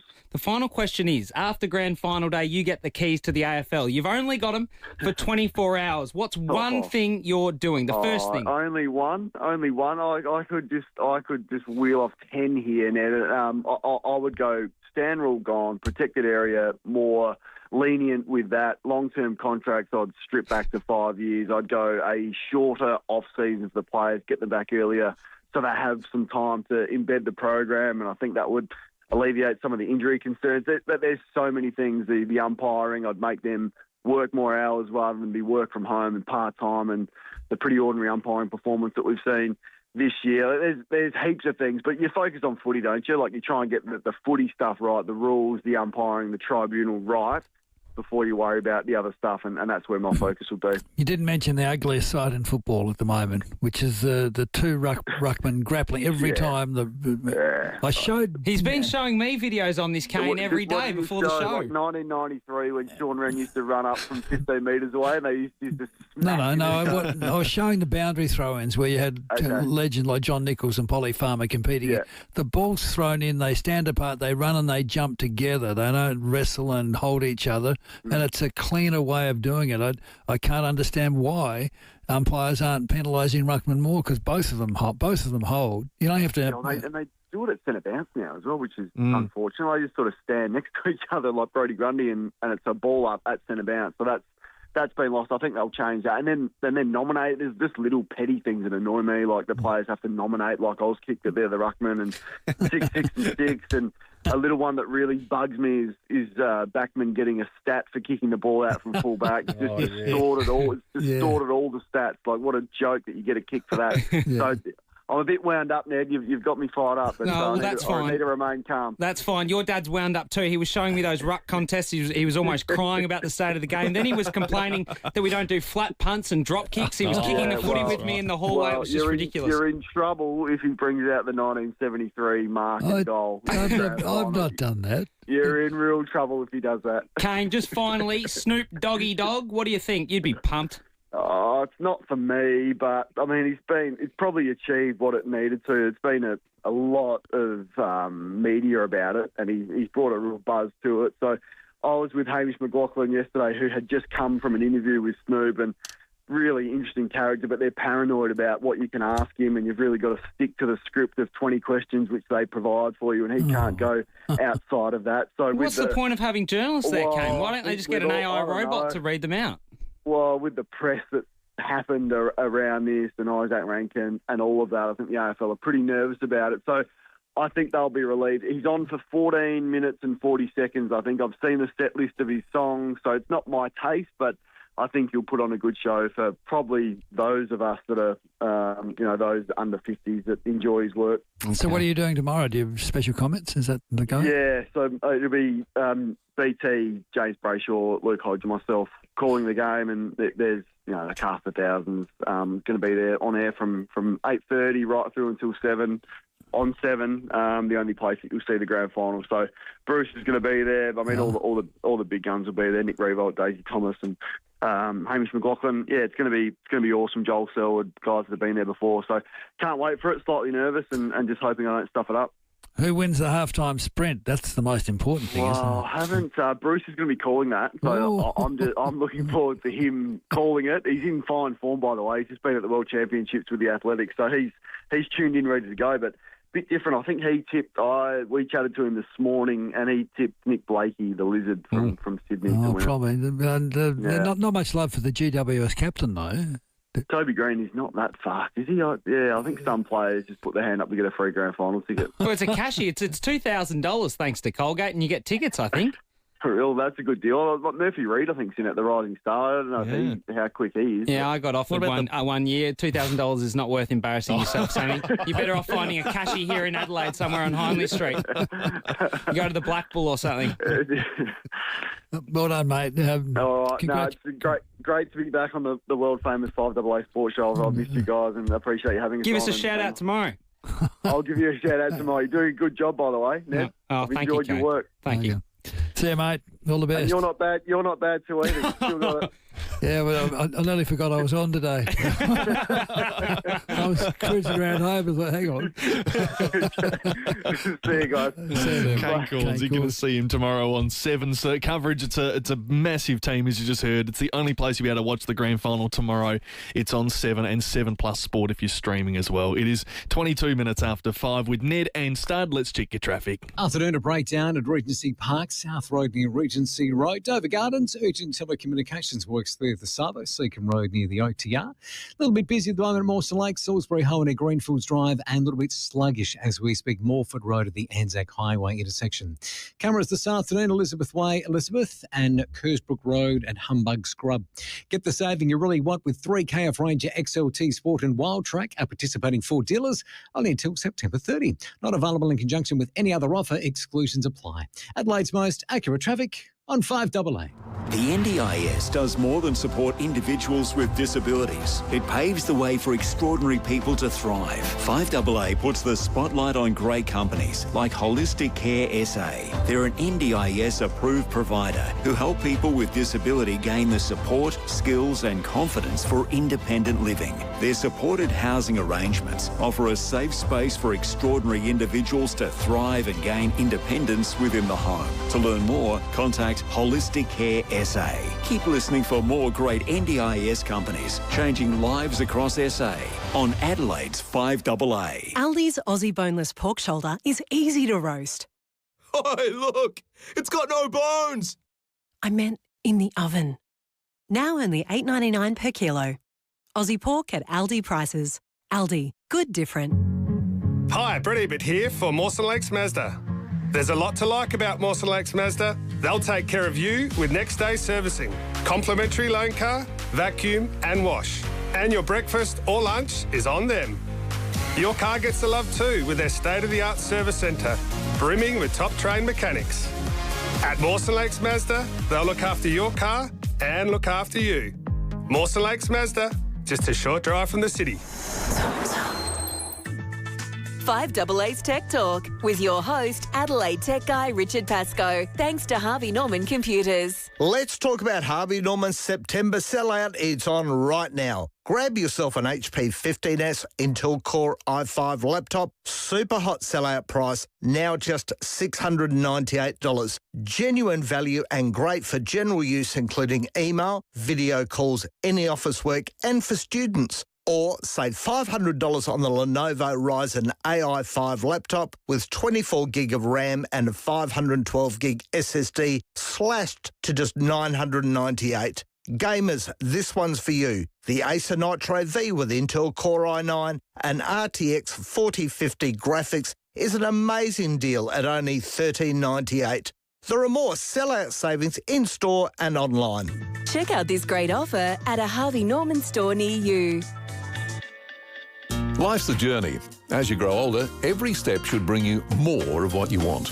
And at ECH, they understand that. As one of SA's largest retirement living and home care providers, ECH offers more in every sense. More help at home, more support with your health, or the perfect new home to downsize to.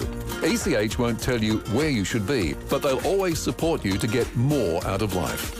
Visit ech.asn.au or call ECH today. Don't miss the Cheapest Chips Chippy Rewards Super Sale. On now. Cheapest Chips. Members get 40% off Dreamcom mattresses and mattress toppers. Sign up and start saving. Offer ends this Sunday. Live cheaper with the Chippy Rewards Super Sale at Cheapest Chips. From Bruce Beresford, the director of Driving Miss Daisy and Ladies in Black. Hello, Dad. My Godfather. How long can you stay for? In cinemas October 9. What are we going to do with him? He won't be able to cope in that house. So what now, mate? Comes a poignant, funny and heartwarming cinema experience. It's just you getting on, Dad. What are you suggesting? Starring Brian Brown, Luke Bracey and Susie Porter. Even as a kid, you were always refined and sensitive. I was going to say, a bit of a pain in the arse. The Travellers in cinemas October 9. Talking Adelaide sports. This is the 5AA Sports Show. It is 26 after 5, our footy Friday for Rusden. There is a black guts up for grabs. We want your grand final predictions. 8223 0000. Call in. Tony from Port Adelaide. Yeah, how you going, fellas? Good, Tony. Yeah, listen, I think Brisbane are just playing good combination. They're just really good, feeling the game for one another. I think it will be tight. It'll be a red-hot game. Really looking forward to it. But I think later on, after half-time, I think Brisbane will probably be clear winners. Yeah, interesting. Okay. A lot of love for Brisbane, isn't there, Cornesy? Yeah, well, I've tipped them. You've tipped them, yeah. I think Geelong will win. I think Geelong will win easily too. Okay. More than 4 goals. Ken from Morfett Vale. Ken, what are your thoughts? Pardon me. Well, I reckon Brisbane will win. It'll be a tight game, like that previous caller just said, but I reckon they'll win by 9 points. And I'm going outside the square a bit. I reckon the Norm Smith medal will go to Charlie Cameron. Ooh, And okay. the reason I say that, I reckon he's due for a bust-out game. His opponent, Lawson Humphreys, he's only played 30 5 games, I think it is, and Charlie's played 250 odd, so I think he'll get away from him. Well, they need to have a reversal of form because he hasn't been in great form, but small forwards have a good history in the Norm-Smith medal count. So, Andrew of Ross Trevor, morning, afternoon, sorry. Same thing, Andrew. Evening. Yeah, that's it. How you going? All right? Very well, thank you.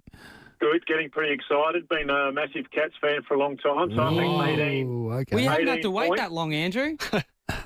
No, you don't have to wait too long. We shouldn't have to wait too long in the next couple of years too, hopefully. So, 18 points, the Cats.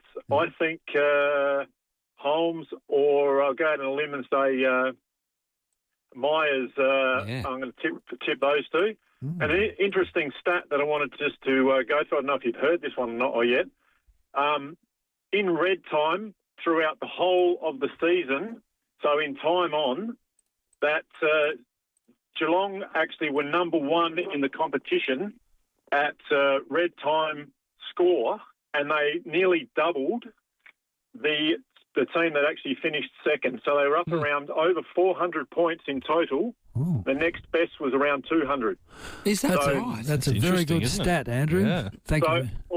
So I think that because if the Cats can be within a goal or two, three-quarter time, half time, I think they'll have the legs that'll get over them, and they'll just be too strong because of the everything that's happened with Brisbane and the tough games they've had leading up to it. So, and one other point. Sorry to do this to you, but no, Andrew, everyone's talking about Harris Andrews being the dominant force. He's a magnificent player, and you'd have him in your team every time. But the last time we played Brisbane, we had 32 scoring shots, and he wasn't that much of an influence. So I think the Cats forwards know how to, and the midfield know how to handle Harris Andrews moving forward. Yeah. All right. Well, we're waiting to see. Definitely a fine intercept marker. They'll have a strategy for that, surely. Of course they will. Not going to let him sit back and take mark after mark. Now, I had a question. It's past me. Oh, what happened?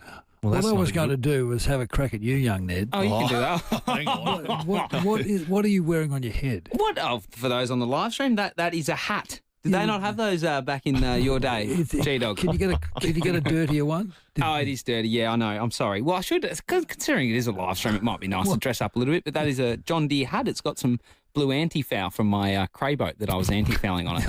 Well, it's not a bloody fashion contest. That's the beauty of this kind of media thing. Radio, no one sees you. Have some respect, young Ned. Sorry, I should have dressed up for you. Oh, sorry, we didn't dress up today. It is 5:30. We're going to take a break because you two are going to get to work next. We've got a grand final preview segment. Looking forward to your thoughts, both Cornesy and Ned McHenry in the studio with us for the FIVEAA Sports Show and Grand Final Eve. This is 5AA News, always Adelaide. Good evening, Mel Usher with the news headlines. 71 stores have been busted selling illegally imported tobacco products in the past 3 months as part of Operation Shutdown. A cafe owner at Woodville Park may rebuild after losing his business in a fire. The UK will introduce digital IDs as part of a bid to control illegal immigration. And in sport, the 36ers have signed American-born Serbian Nick Rakosevic to replace Montrezl Harrell. Now let's check 5AA traffic. Whether your block's the size of Adelaide Oval or the Gold Square, customise your build with Sterling Homes. Afternoon, couple of things to look out for today, but nothing real bad. The roads are pretty good, in fact. Got a breakdown at Regency Park, South Road near Regency Road. No great dramas there. Dover Gardens, urgent telecommunication work. Seacombe Road near the OTR, but once again, no great delays. Do have works to look out for at Flinders Park. They're always slow. Holbrooks Road near Grange Road, but that's about it, really, which is good. Do have pesky cameras, no rest for those bad boys. President Avenue, Andrews Farm, and Walmer Road at Penfield. Freedom's mid-season sale is on now. Save up to 30% off selected sofas, furniture and homewares. Don't miss out. Sale on now, only at Freedom. Adelaide's most accurate traffic on 5AA. The 5AA forecast, mostly clear tonight, down to 10. A possible shower tomorrow, 18. Right now, it's 17 degrees. We'll have more news at 6 on 5AA. Always Adelaide. It was good to see it that Lachie Neale had gotten over his calf complaint and would be suiting up for the Lions on the grand final. David Penberthy and Will Goodings. We're joined now by Lachie's father, Robbie Neale. It's excitement with nerves, but a lot of it's out of your control. Adelaide's leading breakfast show. Does it feel weird seeing your son described as a sort of a veteran? 5AA Breakfast. Yeah, it's been a great journey. It makes me feel old, I can tell you that much. Weekdays from 6 a.m. on 5AA. Always Adelaide. At Coles, you can save with great half-price game day snacks, like half-price Doritos or XXL corn chips, $1.50 to 170 grams, now just $2.50. Shop in store or online at Coles. Offer ends Tuesday. Get summer ready with TJM. Whether you're hitting the beach or heading off-road, TJM has the latest in four-wheel drive and camping gear to keep your adventure ready. Check out our brand new 270-degree freestanding awning, rooftop tents, camp chairs, fridges and everything else you'll need for the ultimate outdoor setup. Drive with confidence all summer long with TJM's range of bull bars, vehicle protection and premium suspension options, including GVM upgrades. TJM Nailsworth, Ranella and now Mount Gambier. Our nurses and midwives are at breaking point. Every day we help South Australians through their most vulnerable moments. But right now we're being pushed to the limit with feelings of burnout, fatigue and being undervalued. Respectful wages and safe working conditions are about valuing us and also ensuring there are enough nurses and midwives to provide the care you deserve. Support those who care for you. Visit respectnursesandmidwives.com. Authorised by Elizabeth DeBars, ANMFSA, Ridleyton, South Australia. Now, folks, Friday night is Rusden night. We've all got our favourites in life. There's nothing better than a trip up the hill to the Barossa, ancient soils. I'll do that again with the pause. There's nothing better than a trip to the hill. There's nothing better than a trip up the hill to the Barossa. Ancient soils, old vines, and plenty of those first-class wines. Ned, help me out. But that sounded the exact same as the first one you did. What one did you want to pause on there? I didn't stop after Barossa. I didn't mind it. I like the first one. A must stop while you're there is Rowi's Mates at Rusden. I've done the trip there and Rowi's actually taken me up to have the black guts the first time I had it, and there's nothing better. You just kick back and have a glass of his Old Faithful. The Rusden family boasts 7 generations of grape growing experience, and they reckon they've got a pretty special patch of dirt out there. The climate is ideal, so they can produce their quality wines year in, year out. And trust me, well, you can't trust me being a non-drinker, but you can trust Stephen Wright. You won't be disappointed. I trust you. So do yourself a favour and take a visit to the cellar door in the Barossa and make your next red a Rusden. Check out rusdenwines.com.au. Who wants to go on a holiday? Dreaming of your next getaway? With Travel Auctions, the choice is yours. From powered sites for caravanners to holiday cabins, relaxing cruises and hotel escapes, there's something for everyone.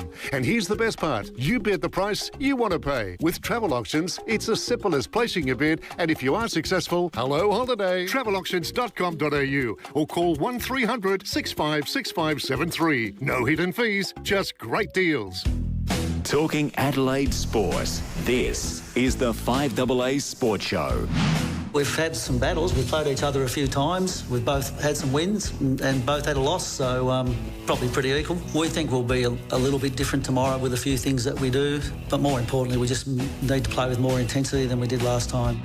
24-6, Chris Fagan. It's a big day tomorrow. Tonight it's grand final eve. You're getting in the mood. You're going to watch the grand final marathons they have on telly in the lead up. How do you spend grand final day? All of it that comes ahead of us tomorrow. Brisbane and the Cats, Ned McHenry and Kane Cornes. Let's talk about what you're expecting tomorrow. Yeah, well, I seem to be, although most of our callers have gone for Brisbane, it seems to me the experts are going for Brisbane, and I'm not quite sure why that is. Is it the charisma of the respective coaches? Because I think, Chris Scott has got great charismatic appeal. Chris Fagan's like the wise elder uncle. What does it have to do with the charisma? What does that have to do with it? Well, the charisma. There's a lot of successful coaches who have great charisma. So you think I'm just seduced by Chris Scott speaking? No, but his players might be. Oh, you're talking about how the players are being motivated. They react to a charismatic coach. Now, I'm not saying Chris Fagan within the club walls doesn't have that same sort of appeal.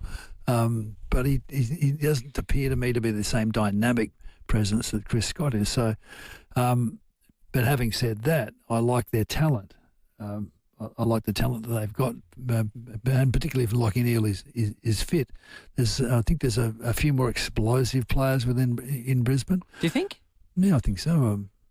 You don't think? I think the power of Myers, Smith, Holmes, I think that's, and Dangerfield through clearance. I think that's where they're really going to challenge Brisbane. I think the midfield battle is going to be intriguing, right? Like Berry goes out. Of course, they've got McCluggage and Neale is playing, the two Ashcroft boys, and they are good clearance players and they're a fantastic midfield. But last time Geelong played Brisbane, they smashed them in the contest.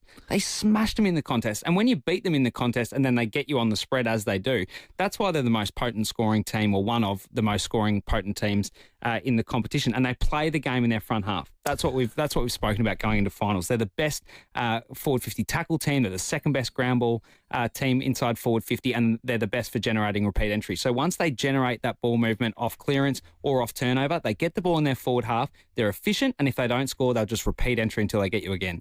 Yeah, well, to me, it's a test of how important the ruckmen are in a game as well. So I think Brisbane have the more established ruckman in Fort and Oscar McInerney. So now I've always been of the theory that you don't need a really top ruckman to win grand finals.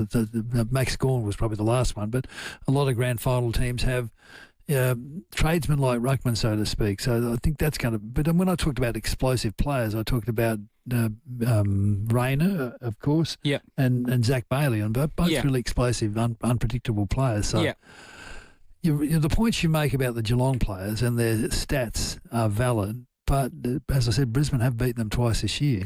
Yeah, absolutely fair. Your points around Bailey and Rayner and Cameron as well. I mean, he's explosive when he's up and going. So their forward line and their kind of mid forwards, those players as hybrids are really, really strong. I just still think that Geelong's ability to spread the ground is really going to challenge Brisbane. And I think once they get the ball inside 50, they're just so efficient at the moment. As I said, they either score or they just get these repeat entries. It wears a defence down. They do have an advantage in pace. There's no doubt that Geelong are quicker across the ground.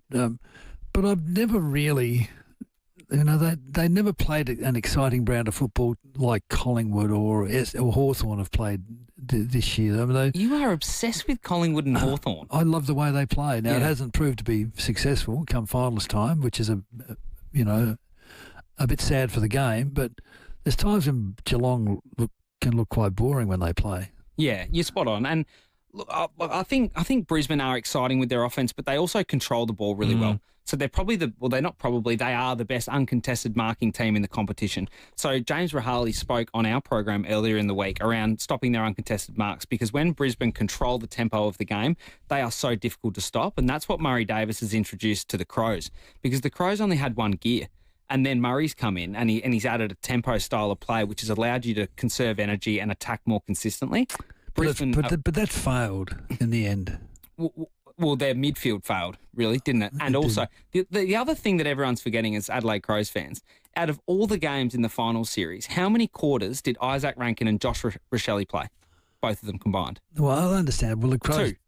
Two or 1.5. That was it. If you had Isaac Rankin and Josh Rochelle both fit inside that forward 50 or the midfield, they're a completely different team. You've got to have an alternative to injuries. You've got to have plan B, obviously. The Crows didn't have a plan. They knew they were going to be. They knew they were going to be without those players most of the final series. There had to be a plan B. Well, you can't create a plan B for what happened in one of those particular scenarios. That's unfair to suggest that you can have a plan B for something that unusual happening. Rankin wasn't playing. You knew he wasn't playing, and neither was Rochelle till the last game. Are you saying that's a game plan failure or a depth failure? Well, maybe, but they didn't replace. It's hard to replace. Right, you're never going to replace Isaac Rankin, but the Crows didn't give a yelp, and their forward line structure in that first game was just ridiculous. Well, yeah, I mean, we've gone from grand final to now putting the Crows final series, which is both hilarious and the fair. game plan that the Crows have implemented is the same one Brisbane's now 3 grand finals in a row. Absolutely, and I know that for fact. I know Murray Davis places a large emphasis on controlling the tempo of offence when it's required, when it's appropriate, and that's what I think Brisbane do really well. They're a fantastic uncontested marking team. Geelong took that away from them, as well as beating them in the contest. Now, if the differential of uncontested marks is favourable to Brisbane, well, I think that gives them a really good opportunity to win the game. Well, let's hear from Chris Fagan. He thinks he can learn from the qualifying final loss a few weeks back. You learn more from your losses than you do from your wins, and we learned a fair bit and got a few reminders a few weeks ago. So we think we'll be a little bit different tomorrow with a few things that we do. Well, the reality is we don't really know, do we? They're the two. They're the two best teams. They got there, but like Brisbane, both teams had patches through the year where they were disappointing, but they've come good at the right time of the year, and only time will tell. I mean, I don't know. I haven't got much logic behind tipping Brisbane. Tom Stewart's not playing. That's a factor. The fact that they have beaten them a couple of times this year. But it seems to me the experts are tipping Geelong. Yeah, well, you've spoken about the importance of Dangerfield and you feel concern around him going again at his age and performing the way he did. Let's have a listen to him. I've got as much as what Fags has got, and I reckon the fire's still in the belly, isn't it, Fags? Yep. So I'm as good to go as what Fags is good to go. You're writing me off, don't you? No, I'm not writing you off, but my greys they're channeling yours. So the big question, can Patrick Dangerfield back it up? Can he have another worldie game like he did in the prelim final on grand final day? Well, it's not often do players back up great games because the opposition have seen what they've done. They put strategies in place to ensure that it doesn't happen again. But I'm not knocking him he's been a great player, great advertisement for the game. Every positive accolade you can give him, he deserves. But I don't think you're going to see the same Patrick Dangerfield. Is there an obvious if you put the coach's hat on for a moment, Graham, is there an obvious thing you would do to stop Patrick Dangerfield after what you saw in the preliminary final? Well, it's hard to tan man on man, but you've got to take away his front half space. You can't let him run away from you. You've got to have him running into you, and hopefully your tackling is good enough to stop him.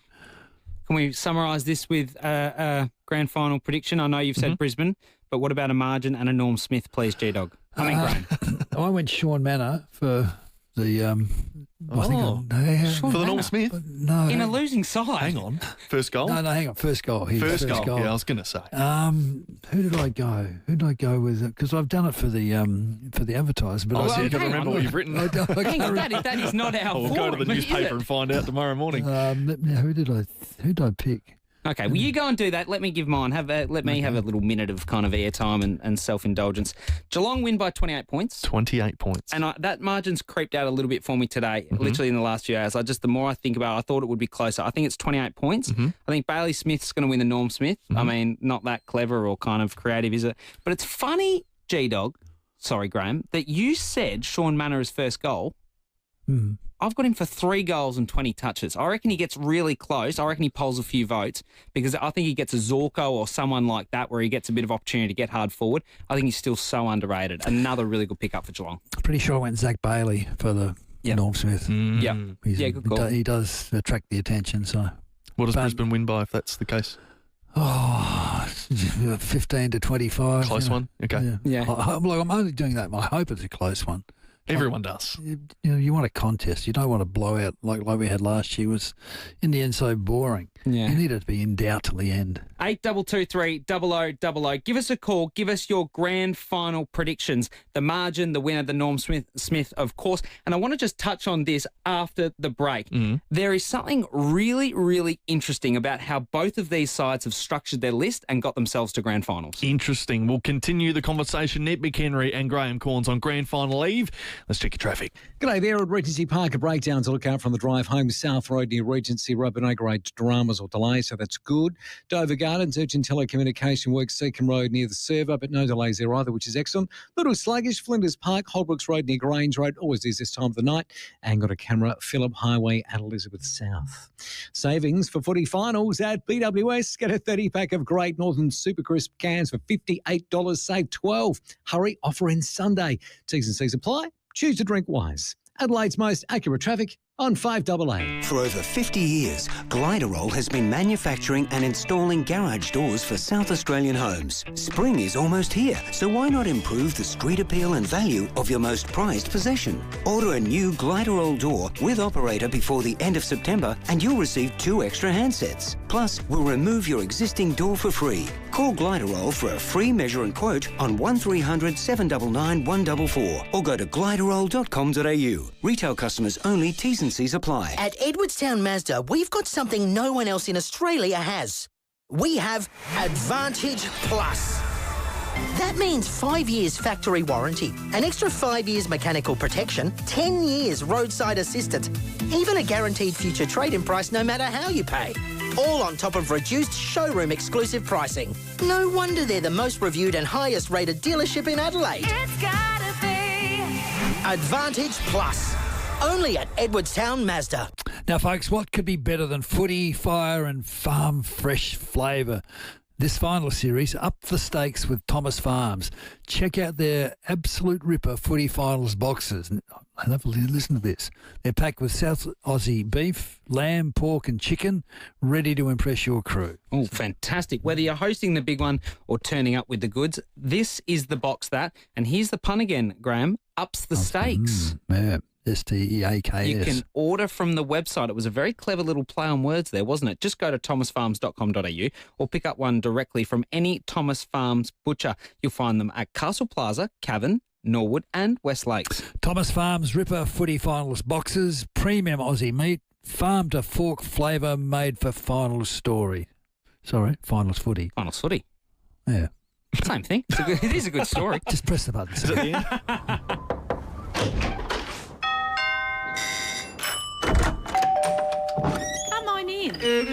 We open our doors to people we trust and care about. And for over 90 years, South Australians have been opening their doors to Rest Haven. In turn, we've been opening doors to an easier, better life at home. From personal care to help with the shopping and social outings, you'll welcome the care that Rest Haven brings. If the kitchen's your studio, Simpson's Pantry wraps and flatbreads are your canvas. Refresh, remix and wrap it up with Simpson's Pantry. You'll be absolutely wrapped. Simpson's Pantry. Absolutely wrapped. Imagine moving into a brand new apartment where everything is ready, waiting and designed for the way you want to live. Discover the perfect blend of comfort and style at Living Choice Flagstaff Hill Retirement Village. Our stunning move-in ready apartments are designed for easy living, surrounded by first-class amenities that make every day a little more enjoyable. From wellness facilities to vibrant social spaces, you'll find a community where life feels effortless and rewarding. Explore luxury retirement living at its best. livingchoice.com.au. Talking Adelaide sports, this is the 5AA Sports Show. 6 players under 22 years of age, so they are pretty young also, whereas Geelong, apart from the Tom Stewart injury, look to be the complete side. So, yeah, Geelong go in as firm favourites, but wouldn't be a surprise or a huge shock if Brisbane were to win on the day. 10-6, Matthew Lloyd there speaking on Grand Final Eve. You with Ned McHenry and Kane Cornes. Well, he took the piss out of me last week, but he's still my favourite guest. It's a bit crude, Ned. I've got to put it Take up. the piss. Can you say that or not? No, you can't take that. Is that? You can't say that. Well, why can't you say that? You cannot say Terry that. McCall of Racing.com, can you say take the piss or not? Oh, I've said it again. I've said it again. Not something I would run with on air, Ned, but I'm not offended, so that's all okay, mate. Thank you, no Tez. problems at all. Tez, you at the Valley? I am at the Valley, yes. They've just had race one, so big night here. They've got Group 1 racing, the race named after the great Australian sprinter from the 70s and the 80s, Manikato. So it's the Group 1 Manikato Stakes tonight. Wow. And big crowd building. We've already bumped into a lot of people here, including the Brownlow medalist, Matty Rowell. He's on track here tonight as well. Oh, didn't run into Jack Ginnivan, did you? Haven't seen him yet, no. Isn't Snoop Dogg there tonight? Well, I know they were trying to get him here. I haven't heard officially that he will be turning up. I know he did a bit of work at St Kilda at a nightclub last night, but I know that they were desperately trying to organise to have him here tonight. It's just cashes galore, isn't it? Imagine Snoop Dogg on a horse. What about this Group 1 tonight, Tez? Yeah, well, look, the horse to beat, without any doubt, is the favourite, Lady Shenandoah. She does have the outside barrier, though. That could be the setback for her that may bring about her downfall. But she's an outstanding mare. She's in the right stable with Chris Waller, and she's got the right jockey in the saddle, James McDonald. So, favourite, clearly the horse to beat, but wouldn't be shocked if she lost. And we hope the South Aussie runs really well. He's going to be big odds, number 4, Sir Sway. It's a great story. He's trained by Sue and Jason Yench. Now, Jason basically does the work with this galloper at Narracourt, where the initial stable setup was Sue and her husband Bruce have now got a stable set up at Murray Bridge as well. But Jason training in cohorts with his mum Sue these days. Surfway is pretty much, and Sue's always said it, has been Jason's project. Trained at Narracourt, and here he is lining up in the Group 1 Manikato tonight. Ran second in our Goodwood back in May, so he's a highly talented galloper. Terry, can I go off script for a moment? Did you see the piece in the Weekend Australian by Andrew Rule about Tulloch last week? You know what, Graham? I haven't seen it yet, but I went into the Sandford Grand Final on the weekend, and Tony Proud, father of Max, had seen the article on the weekend, and Tony's not a big racing fan, and he said, Terry, you need to get hold of this article and read this story on Tulloch. So there you go. You're the second person and another great Glenelg person to tell me that, Graham. We won't mention the footy, Terry. No. Well, we did win the reserves. Does that count for anything? Yeah, it counts for just a little bit. Okay. Look, I've been intrigued. You know I'm not a racing person, Terry, so I've got no idea. Race 8 at Morphettville tomorrow. I am taken by number 12, of course. Exotic Dancer. Does it have any chance at all? Well, it does. Exotic There's Dancer. something that caught his eye there, Terry. It's having its first run now for Jess Safiris, and Jess still riding, but is training a few horses now in her own right and doing a really good job in the small time she's been training. And I know they're expecting it to run very well first up for the stable tomorrow, Graham. Well, that's reasonable odds, $13. Yep. Terry, give us and our listeners something that'll win, please. Okay, well, my best is race 1, number 2, Pudding. He ran second in the Balaclava Cup last start. I think he can go one better tomorrow. My value bet on the program is race 7, number 1, Karakazoo. He's going to go around at a big price, but I think he's got a good chance. And my offsider, John Kelton, who is as good as any form analyst in Australia, his best bet is race 5, number 5, Bad Detective. Yep. And his value bet on the program is actually a horse that he part owns and races in his colours. Race 6, number 10, Suit of One. So he's even throwing out his own horses. His value bet on the program tomorrow at about $12 or $13. Karakazoo, that's heavy weights. I'm reading this in the advertiser, so I don't think I know what I'm talking about. Yeah, he's been a really good horse, though, Graham. He was formerly trained by Richard and Chantel Jolly. He's with Cody Reardon, now great friend of the show, Mike Dobbin from McGain Real Estate. He's a part owner of the horse these days, and I know they think it'll run really well again tomorrow. It's already performed well since joining Cody's stable, so not hopeless. They're at a big price in race 7, Karakazoo. Good on you, Terry. You're a legend. Terry, just quickly, in this Group 1 tonight, is Amina a chance? 40-1?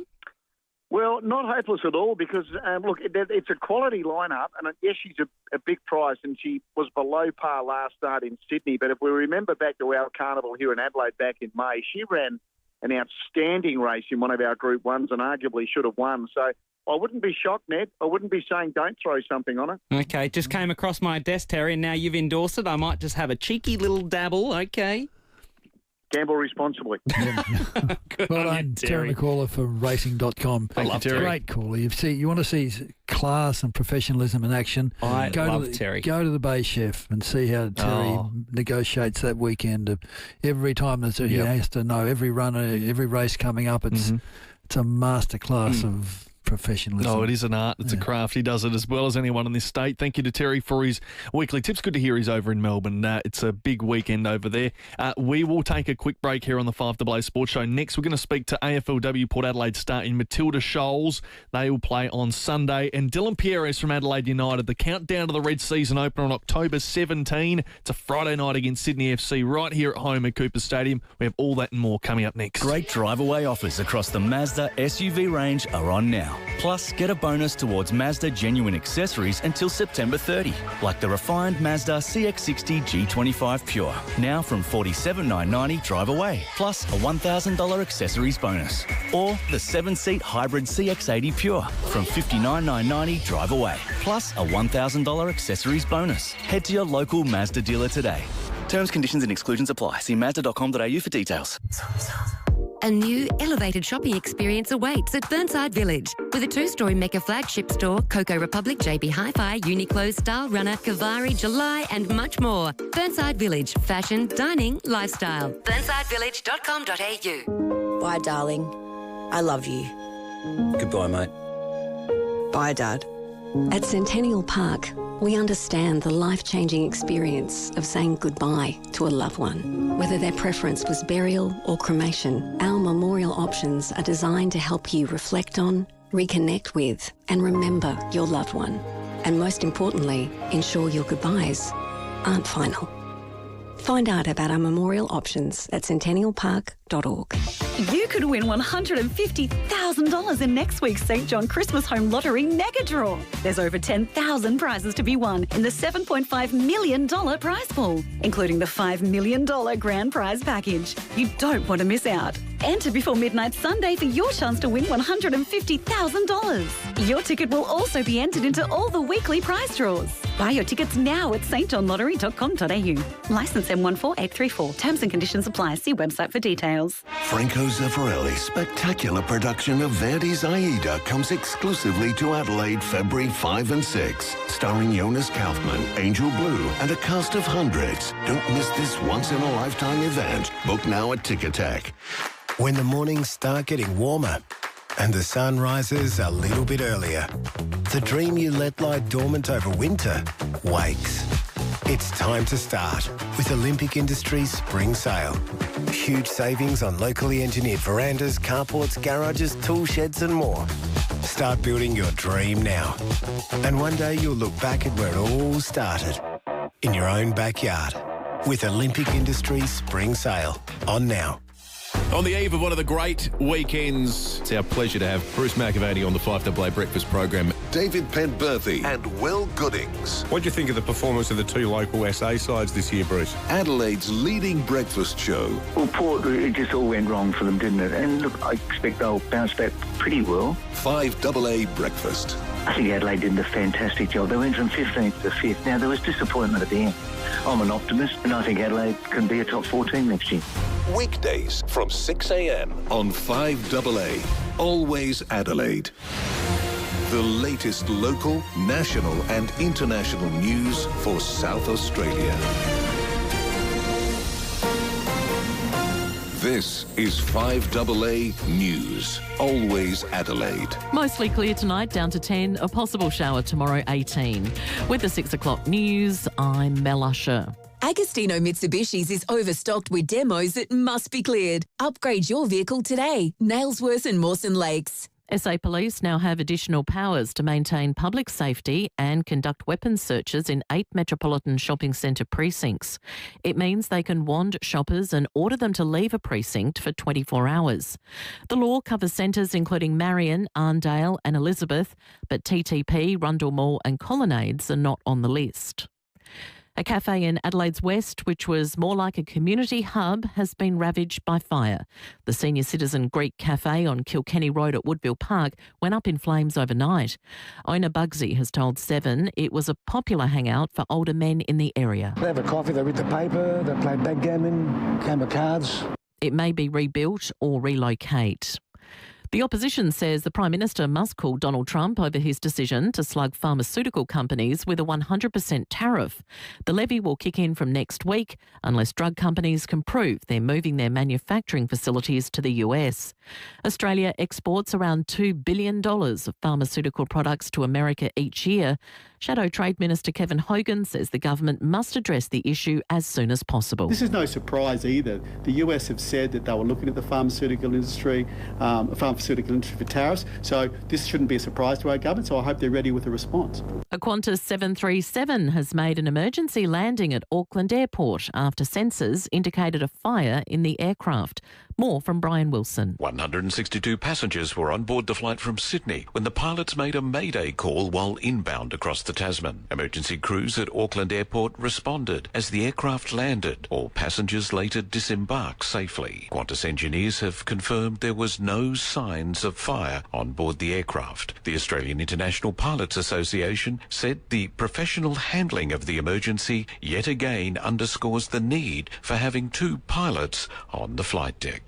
The UK will introduce digital IDs for nationals and those residing in the country as part of a bid to control illegal immigration. Prime Minister Keir Starmer making the announcement. And William Shatner has reassured fans he's alive and well. There were reports the 93-year-old had been rushed to hospital. The actor posting a meme on his Instagram with that famous line, "Reports of my demise have been greatly exaggerated." Now turning to 5AA Sport. Collect the latest Pokemon packs and single cards at Sports Card World, Regent Arcade, Rundle Mall. Brisbane co-captain Lachie Neale is confident his body will hold up in tomorrow's AFL Grand Final. The Lions are gearing up to take on the Cats at the MCG. Josh Dunkley says it's challenging being away from home. Each time I've played in the Grand Final, I've learned something different, but definitely enjoying the week and embracing the unknown. You can't get stuck in your routines or your rituals that you have throughout the year. You've really got to sort of cop whatever's thrown at you. There have been a swag of AFLW games today in Melbourne, given it's a public holiday, and there have been wins for the Hawks, Melbourne and the Kangaroos. Port and the Crows will play on Sunday. In the cricket, Twin Centuries has led SA's women to a season-opening 36-run win against Tasmania. Courtney Webb and Maddie Penner both hitting tons. Well, the 36ers have signed American-born Serbian Nick Rakosevic to replace Montrezl Harrell. Meantime, they kick off their season against the Bullets on Sunday. Coach Mike Wells says they're ready to hit the court. Well, I think we've got just a really great group of guys. We're really mature. We're focused on the start of the season, ready to go, playing at the entertainment center, playing in front of our fans again. I think there's a lot of things that keep us focused on the job at hand, and we'll be ready to play. Before that, the Bullets face the Taipans in Cairns tonight. And in tennis, Alex de Minaur has managed 10 aces in his opening round win in Beijing. That's sport. Now checking 5AA traffic. Whether your block's the size of Adelaide Oval or the Gold Square, customise your build with Sterling Homes. G'day there. At Regency Park, a breakdown to look out for South Road near Regency Road, but not causing too many delays, so that's good. You have urgent telecommunication works at Dover Gardens, no delays there either, which is good. Seacombe Road near the Servo, and a bit sluggish at the moment at Flinders Park, Holbrooks Road near Grange Road. Camera, River Road, Port Noarlunga. Now at Faster Pasta, there's a new range of deliciously decadent desserts and hot drinks, smooth, rich, and just so yummy, and only at Faster Pasta. Adelaide's most accurate traffic on 5AA. Now the 5AA forecast. Get the Toyota Forklift Advantage. Visit toyotamaterialhandling.com.au. Mostly clear tonight, down to 10. A possible shower tomorrow, 18. Sunday, a morning shower or two, 18. Monday, showers increasing, 22. Right now, it's 16 degrees on 5AA. Now let's hear what's happening on 9 News tonight. In your suburb. Good evening from Port Noarlunga. Across your state. A sombre scene here in Bordertown tonight. 9 News is covering the stories that matter to South Australians. We begin with breaking news tonight. South Australian parents urged to be extra vigilant. Because your home is our home. Adelaide is your city. 9 is your news. Streaming live via the 5AA Player app on DAB Digital Radio and on 1395 AM. This is 5AA, always Adelaide. Talking Adelaide sports. This is the 5AA Sports Show. Great to have you back with us at 5 minutes after 6 on Footy Friday, all thanks to Rusden Wines. It is, of course, Grand Final Eve, but there's plenty more of footy this weekend than just the Grand Final. Yeah, still got plenty of time for your calls. 8223 0000. Give us a call for your Grand Final prediction. Bottle of Black Guts up for grabs, isn't there, Sammy? So looking forward to that. Hey, the Port Adelaide AFLW, they're 2 from 4. They've got a massive challenge on Sunday against St Kilda. That's going to be a cracking game. And one of their young stars is Matilda Scholes. She joins us now. G'day, Matilda. Hey, how's it going? Very, very well. Now, firstly, congratulations on your year so far. What about collectively, though? How have you seen the season? Yeah, look, disappointing start for us. Obviously, we're not happy with it, but there's still 6 games to go. So, yeah, I think it's just from now building on each game and just being better than we were the week before. Yeah, absolutely. And you are a young group. Talk to us about the dynamic of what's going on down there at Port Adelaide at the moment. Yeah, I think we're the 3rd youngest team in the comp, which is, I guess it has its challenges in a way. We talk lots about our mindset and we talk heaps about consistency, and we haven't brought a lot of consistency throughout the first half of the season so far. So that's something that, yeah, we're definitely looking to get better at, and I think that comes a lot with mindset. As I said before, that's what we're talking about. So I think, yeah, it's how we prepare for the game, and obviously having lots of young girls and not having played too many games, it's tricky to know how to prepare for a game. But I think, it's just trying to find that nice balance before a game. Yeah, absolutely. Who are some of the leaders or the coaching staff that you personally have lent on and have got a lot of value out of?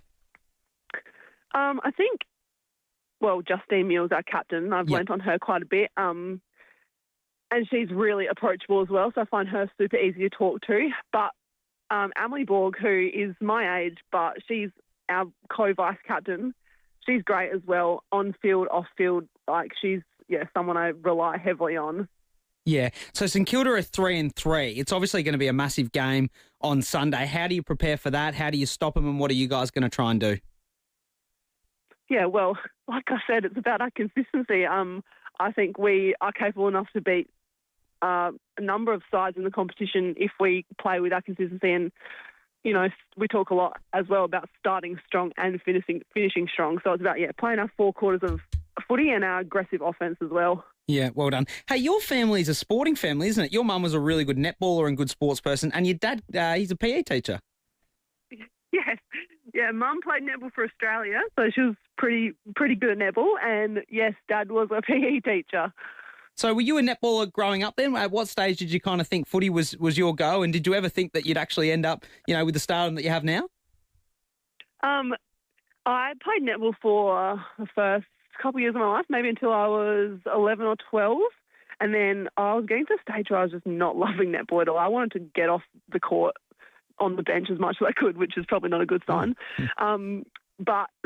Picked up footy. One of my mates just said, come down and have a kick with our local team, and just, loved it from then. And it's so exciting to see where the competition is now, and that I'm able to actually play AFLW, which is awesome. Yeah, wow. So that's an amazing reflection. So what was it about netball, do you think, or that stage of your sporting career that you weren't in love with? And why is footy something that you've kind of managed to really, really get involved with and enjoy?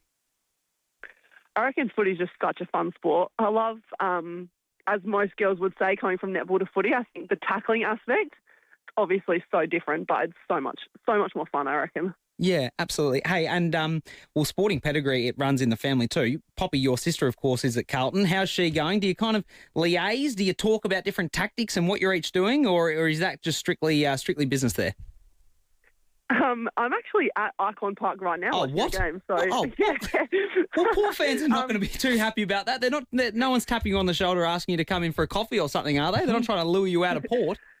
No, definitely not. Definitely not. But, it's really nice to come down here and support Poppy. I haven't got to come to one of her games in person yet, so it's just been nice to be here with the family as well, who are all over watching me on Sunday. But, no, we don't liaise tactics.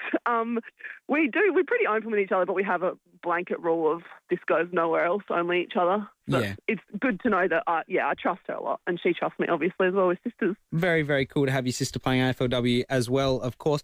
Hey, talk to us about some of the stuff you do off the field as well. I think you're a great ambassador for the game, and you're passionate about marketing AFLW, aren't you? Yeah, definitely.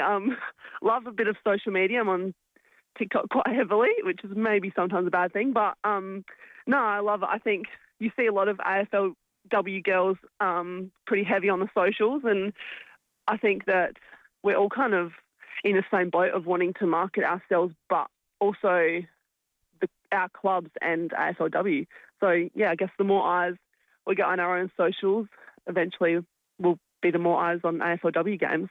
And it is a legitimate thing, isn't it? I mean, some of our listeners might not be aware with TikTok, and a lot of my oldies, like my grandma and stuff, she goes, TikTok, what's that? All of that, which is absolutely fine. But it is a genuine channel and a genuine way to promote the game, and you are doing an amazing job. Just give some insight into our listeners around some of the views you actually get. Like, it's insane.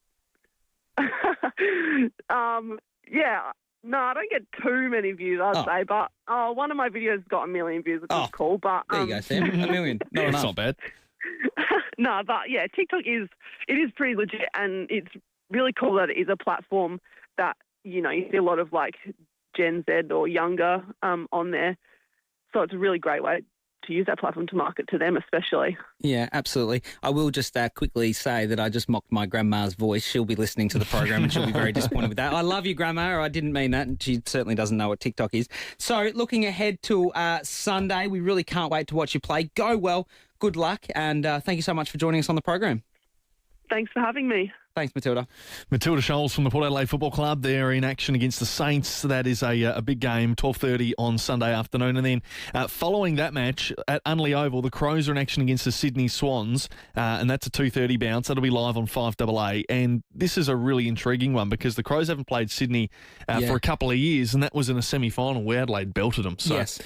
It's Ebony Marinoff's 100th game. She'll be breaking the record for the first time, and Adelaide Crows 100th straight, or their 100th AFLW game as well, which takes you back all the way to 2017 when they first took the park with 9,000 people there at Thebby Oval. Quite the journey for them as a football club particularly. Absolutely. AFLW going along well. We watched the game pre-show. Can I ask Chelsea Randall, she's still not available, is she? No, she won't be playing with the concussion, just still delayed symptoms at this stage. Do we have an update there? Do you know anything about that specifically or just... Well, obviously delayed symptoms means she's going through the protocols, but just not quite at the level that they would like. So they're taking the cautious approach, which is fair enough with concussion, as they should be. So she'll miss a second straight week, Chelsea. Grace Kelly's going to come into the side, though, for Brooke Smith at least. So the one change, at least Grace is back. She had a calf problem. Recently. So looking forward to that. Back into the side. It's 13 minutes to 6. Keep taking your calls on the show as well. 8223 0000 is the number. And on the other side of this break, we're going to talk a little bit of Adelaide United as well. Dylan Pierres as we get closer to Adelaide United's season opener. 5AA is your home for AFLW football. Catch Crows and Power games live all season. Thanks to Barnacle Bill, serving South Australians quality seafood and much, much more for over 50 years. Tired of scrolling through countless websites to plan your holiday? At locally owned Spark Travel, our travel experts are just a phone call away, eager to hear your needs and craft the perfect getaway tailored just for you. Reach out today for a chat and let's start planning your holiday together. Look for our travel deals in the Sunday Mail. Spark Travel, where your journey begins with a conversation. King William Street, Adelaide. Phone now 88765121, sparktravel.com.au.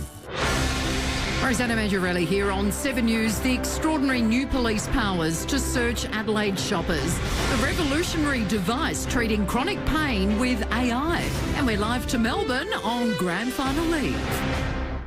Justin and the entire team at Barossa Volkswagen believe it's a real test drive should not include traffic jams, stop lights or keep left signs. At Barossa Volkswagen, you'll glide through vineyard valleys, cruise by cellar doors and maybe even stop for a cheeky cheese platter. Oh, thank you very much. They'll even let you take a car home for the night. Now, not many places do that. No. Check out the all-new Tayron, a 7-seater, available in 3 fantastic models with a demo ready for test drive. All fueled up and waiting for the best road test you'll ever take in no better surrounds than the beautiful Barossa. Oh, I love the Barossa. And when it's time for your service after you get your first Barossa Volkswagen, they have got you covered with genuine care and that country hospitality every time you visit. It's so unique, isn't it? Head to barossavolkswagen.com.au or point the nose north, just 50 minutes from Metro Adelaide. Take a real test drive today or book your car in for a service anytime you like. Barossa Volkswagen, city service with country feels.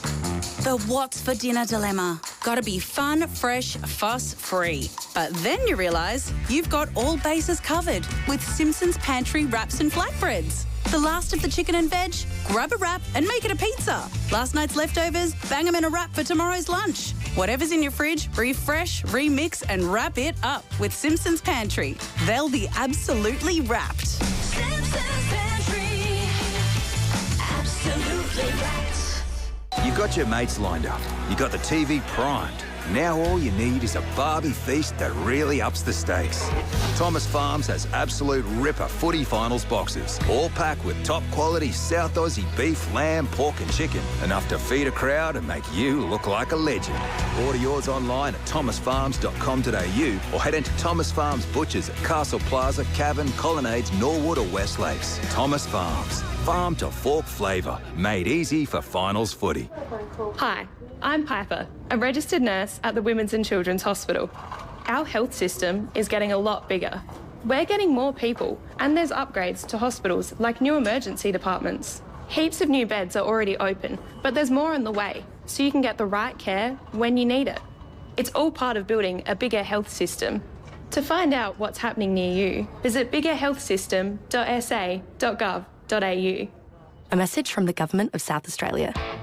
Talking Adelaide sport. This is the 5AA Sports Show. 17 minutes after 6 on this Friday night, grand final eve. You can watch the show live on the Stillwell Hyundai live stream. Currently streaming on Facebook and YouTube. And you can visit Stillwell Hyundai Ingle Farm. Take a test drive today. Visit your perfect Hyundai car. Go find it now. Bridge Road, Ingle Farm.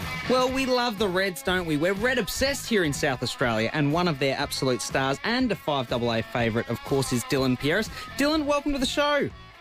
Hey, Ned, how are you? Very, very well. Now, it's not often I get you on the sports show because usually you're on the fishing show. You're a mad keen fisho, but I've promised our producer I won't get to fishing until the end. So first we're going to talk about Adelaide United, but I'm excited to do that too because we're not far away, are we? No, we're not far away at all. 17th of October is the first match, so only a couple of weeks, which is exciting. Very, very exciting. So how are you shaping up? How do things look? I know there's been a lot of change in leadership, both within the playing group and in coaching. How's that sat so far? Yeah, obviously, you would know when a lot of, the coaching staff and a lot of the structure changes, it can take a little while to get used to new things and new ideas, but I feel like it's coming along well, and I think it will still take a little bit of time, but I think it's looking good. So give some insight to our listeners who might not be that familiar with the ins and outs of structures and things like that. At a soccer club, are you talking about your offensive method, your defensive method? I mean, we're a footy-obsessed state. Give us the nuts and bolts of what you guys actually train or change. Yeah, I think obviously with a whole new coach and coaching staff, the new coach, Anton, he has a complete different philosophy and way of playing to what Carl Veer had last year. So defensively, on and off the ball, attacking-wise, everything has changed. Isn't that so? The change is actually that significant. So can you go into any detail around, without giving specifics, of course, around what that could actually look like? Is it tempos of play, how quickly you might look to move the ball, or is it a slower method, things like that? Give us a little bit of insight, just a cheeky one. Yeah, I think a main one is our formation is a little bit different this year. Oh, cool. Yep. And, yeah, just slight things like that. And it can be little things like wanting to win the ball as quick as possible. They call it action-reaction in football. It's quite a common term. And it's basically when you lose the ball, you give yourself 3-4 seconds to try and win it back as quick as possible. And if you can't, you go back into your defensive block. Amazing. I just love that insight. Hey, just a curly one. I don't know whether you know Darren Burgess, but he's left an AFL program here at the Adelaide Crows. He's obviously going over to Italy for Juventus. How do you see that? Is that interesting? Was that something you noted? Yeah, no, obviously Darren Burgess, he's a pretty well-known name in all sports, really. He worked at Western United for a little bit when I was there, and he's obviously worked in AFL. And, yeah, when I saw that, I was like, wow, that's pretty cool and exciting for him. Well, get on the blower, mate. You might be over to Italy soon if you're good friends with him. You're talking about the physical preparation with guys like Darren Burgess and others. You're 25 now. How do you see yourself in terms of hitting your peak? Do you think you're there now, or are you just getting very, very close? I think I'm getting quite close. Like this pre-season, I've felt the best I ever have, and I think that's due to, after having, 9 pre-seasons under my belt now, and coming to that middle 20s, you actually start to realise you feel you're the peak of your powers a bit. So, yeah, I reckon I'm riding around the peak right now. There's a couple of exciting new signings as well, Dylan. Do you want to touch on them? What have they added? Yeah, of course. We've got Anselmo, the new Brazilian defensive midfielder. He's going to be great for the squad. He's an absolute beast, this guy, mate. He's built like a fridge, which is not normally soccer players' kind of body type, but he's like a brick, this guy. And obviously he's Brazilian, so they're all going to be technical. So he's going to bring some good quality. And the new Spanish guy, he's not arrived yet, so can't say much about him. So that's Juan Munez, at the risk of absolutely butchering a Spanish name there, Dylan? Yeah, I think it's Juan. Oh, okay. Well, I got excited there for a moment. I thought I nailed it. And what about, we've got a new goalkeeper too. He's Dutch, Joshua Schmidt, sorry. Now I got nervous about pronouncing names. Dylan, excited about that? Yeah, no, he's been awesome so far for us, and he's quite a a nice guy, and he's funny, and that's the thing with football in Australia. You get to meet guys from different countries and how they're different. And mate, let me tell you, he's one good-looking bloke. He's definitely the best looking in the club. This guy. Fantastic. Well, there's a bit of an endorsement. He's got some experience though. Has he added any kind of defensive nous to your group? What does he speak about there? Yeah, no, he definitely has. He's towards the end of his career, but, he's bringing that experience of playing in Europe, and he's quite loud, as keepers are. So he's important, especially for me, as being in the back line a bit. He's good for organisation and all those type of things. Craig Goodwin back at the Reds. How good is that? Yeah, no, Goody, obviously everybody knows what a top player he is and what a career he's had. So having someone like that and who's truly passionate about Adelaide and Adelaide United, everyone knows what he's about, and I'm rapt to have him back here, and I'm first time playing with him, so that will be awesome too. Have you got any recollections of any moments or leadership things he's done in the preparation to this season? No, I feel like Goody, he can be quite reserved, but when he needs to lead really well, he does. He likes to leave the boys alone a bit, but when some of the boys are a bit out of line, or where, the training standard's not up to it, there was a few times this year he's stopped training completely and had a go at the lads, but that's only a good thing. Sometimes it's up to the players to drive the session, and he certainly does that. Yeah, very good. Have you been fishing? Yeah, I have, but catching donuts at the moment. What? Now, you're on this chase for this elusive mulloway. I think it was a Port River mulloway you were trying to do. Have you got there yet? No, it's unfortunately it hasn't been the case. And to be honest, obviously with all this algae bloom going, I've been struggling to get live bait, and I got live bait the other day, and they died within 10 minutes of being in my live bait tank. Okay, well, that's not a great endorsement for the health of the fish in Port River, is it? I was in the Port River today, actually, funnily enough. I was driving through there this morning, and there were some good dolphins, and the water still looks relatively ordinary, but bullish. Yeah, there were some good dolphins kind of hopping around. That made little Ned good. McHenry quite excited in my boat, Dylan. That's good.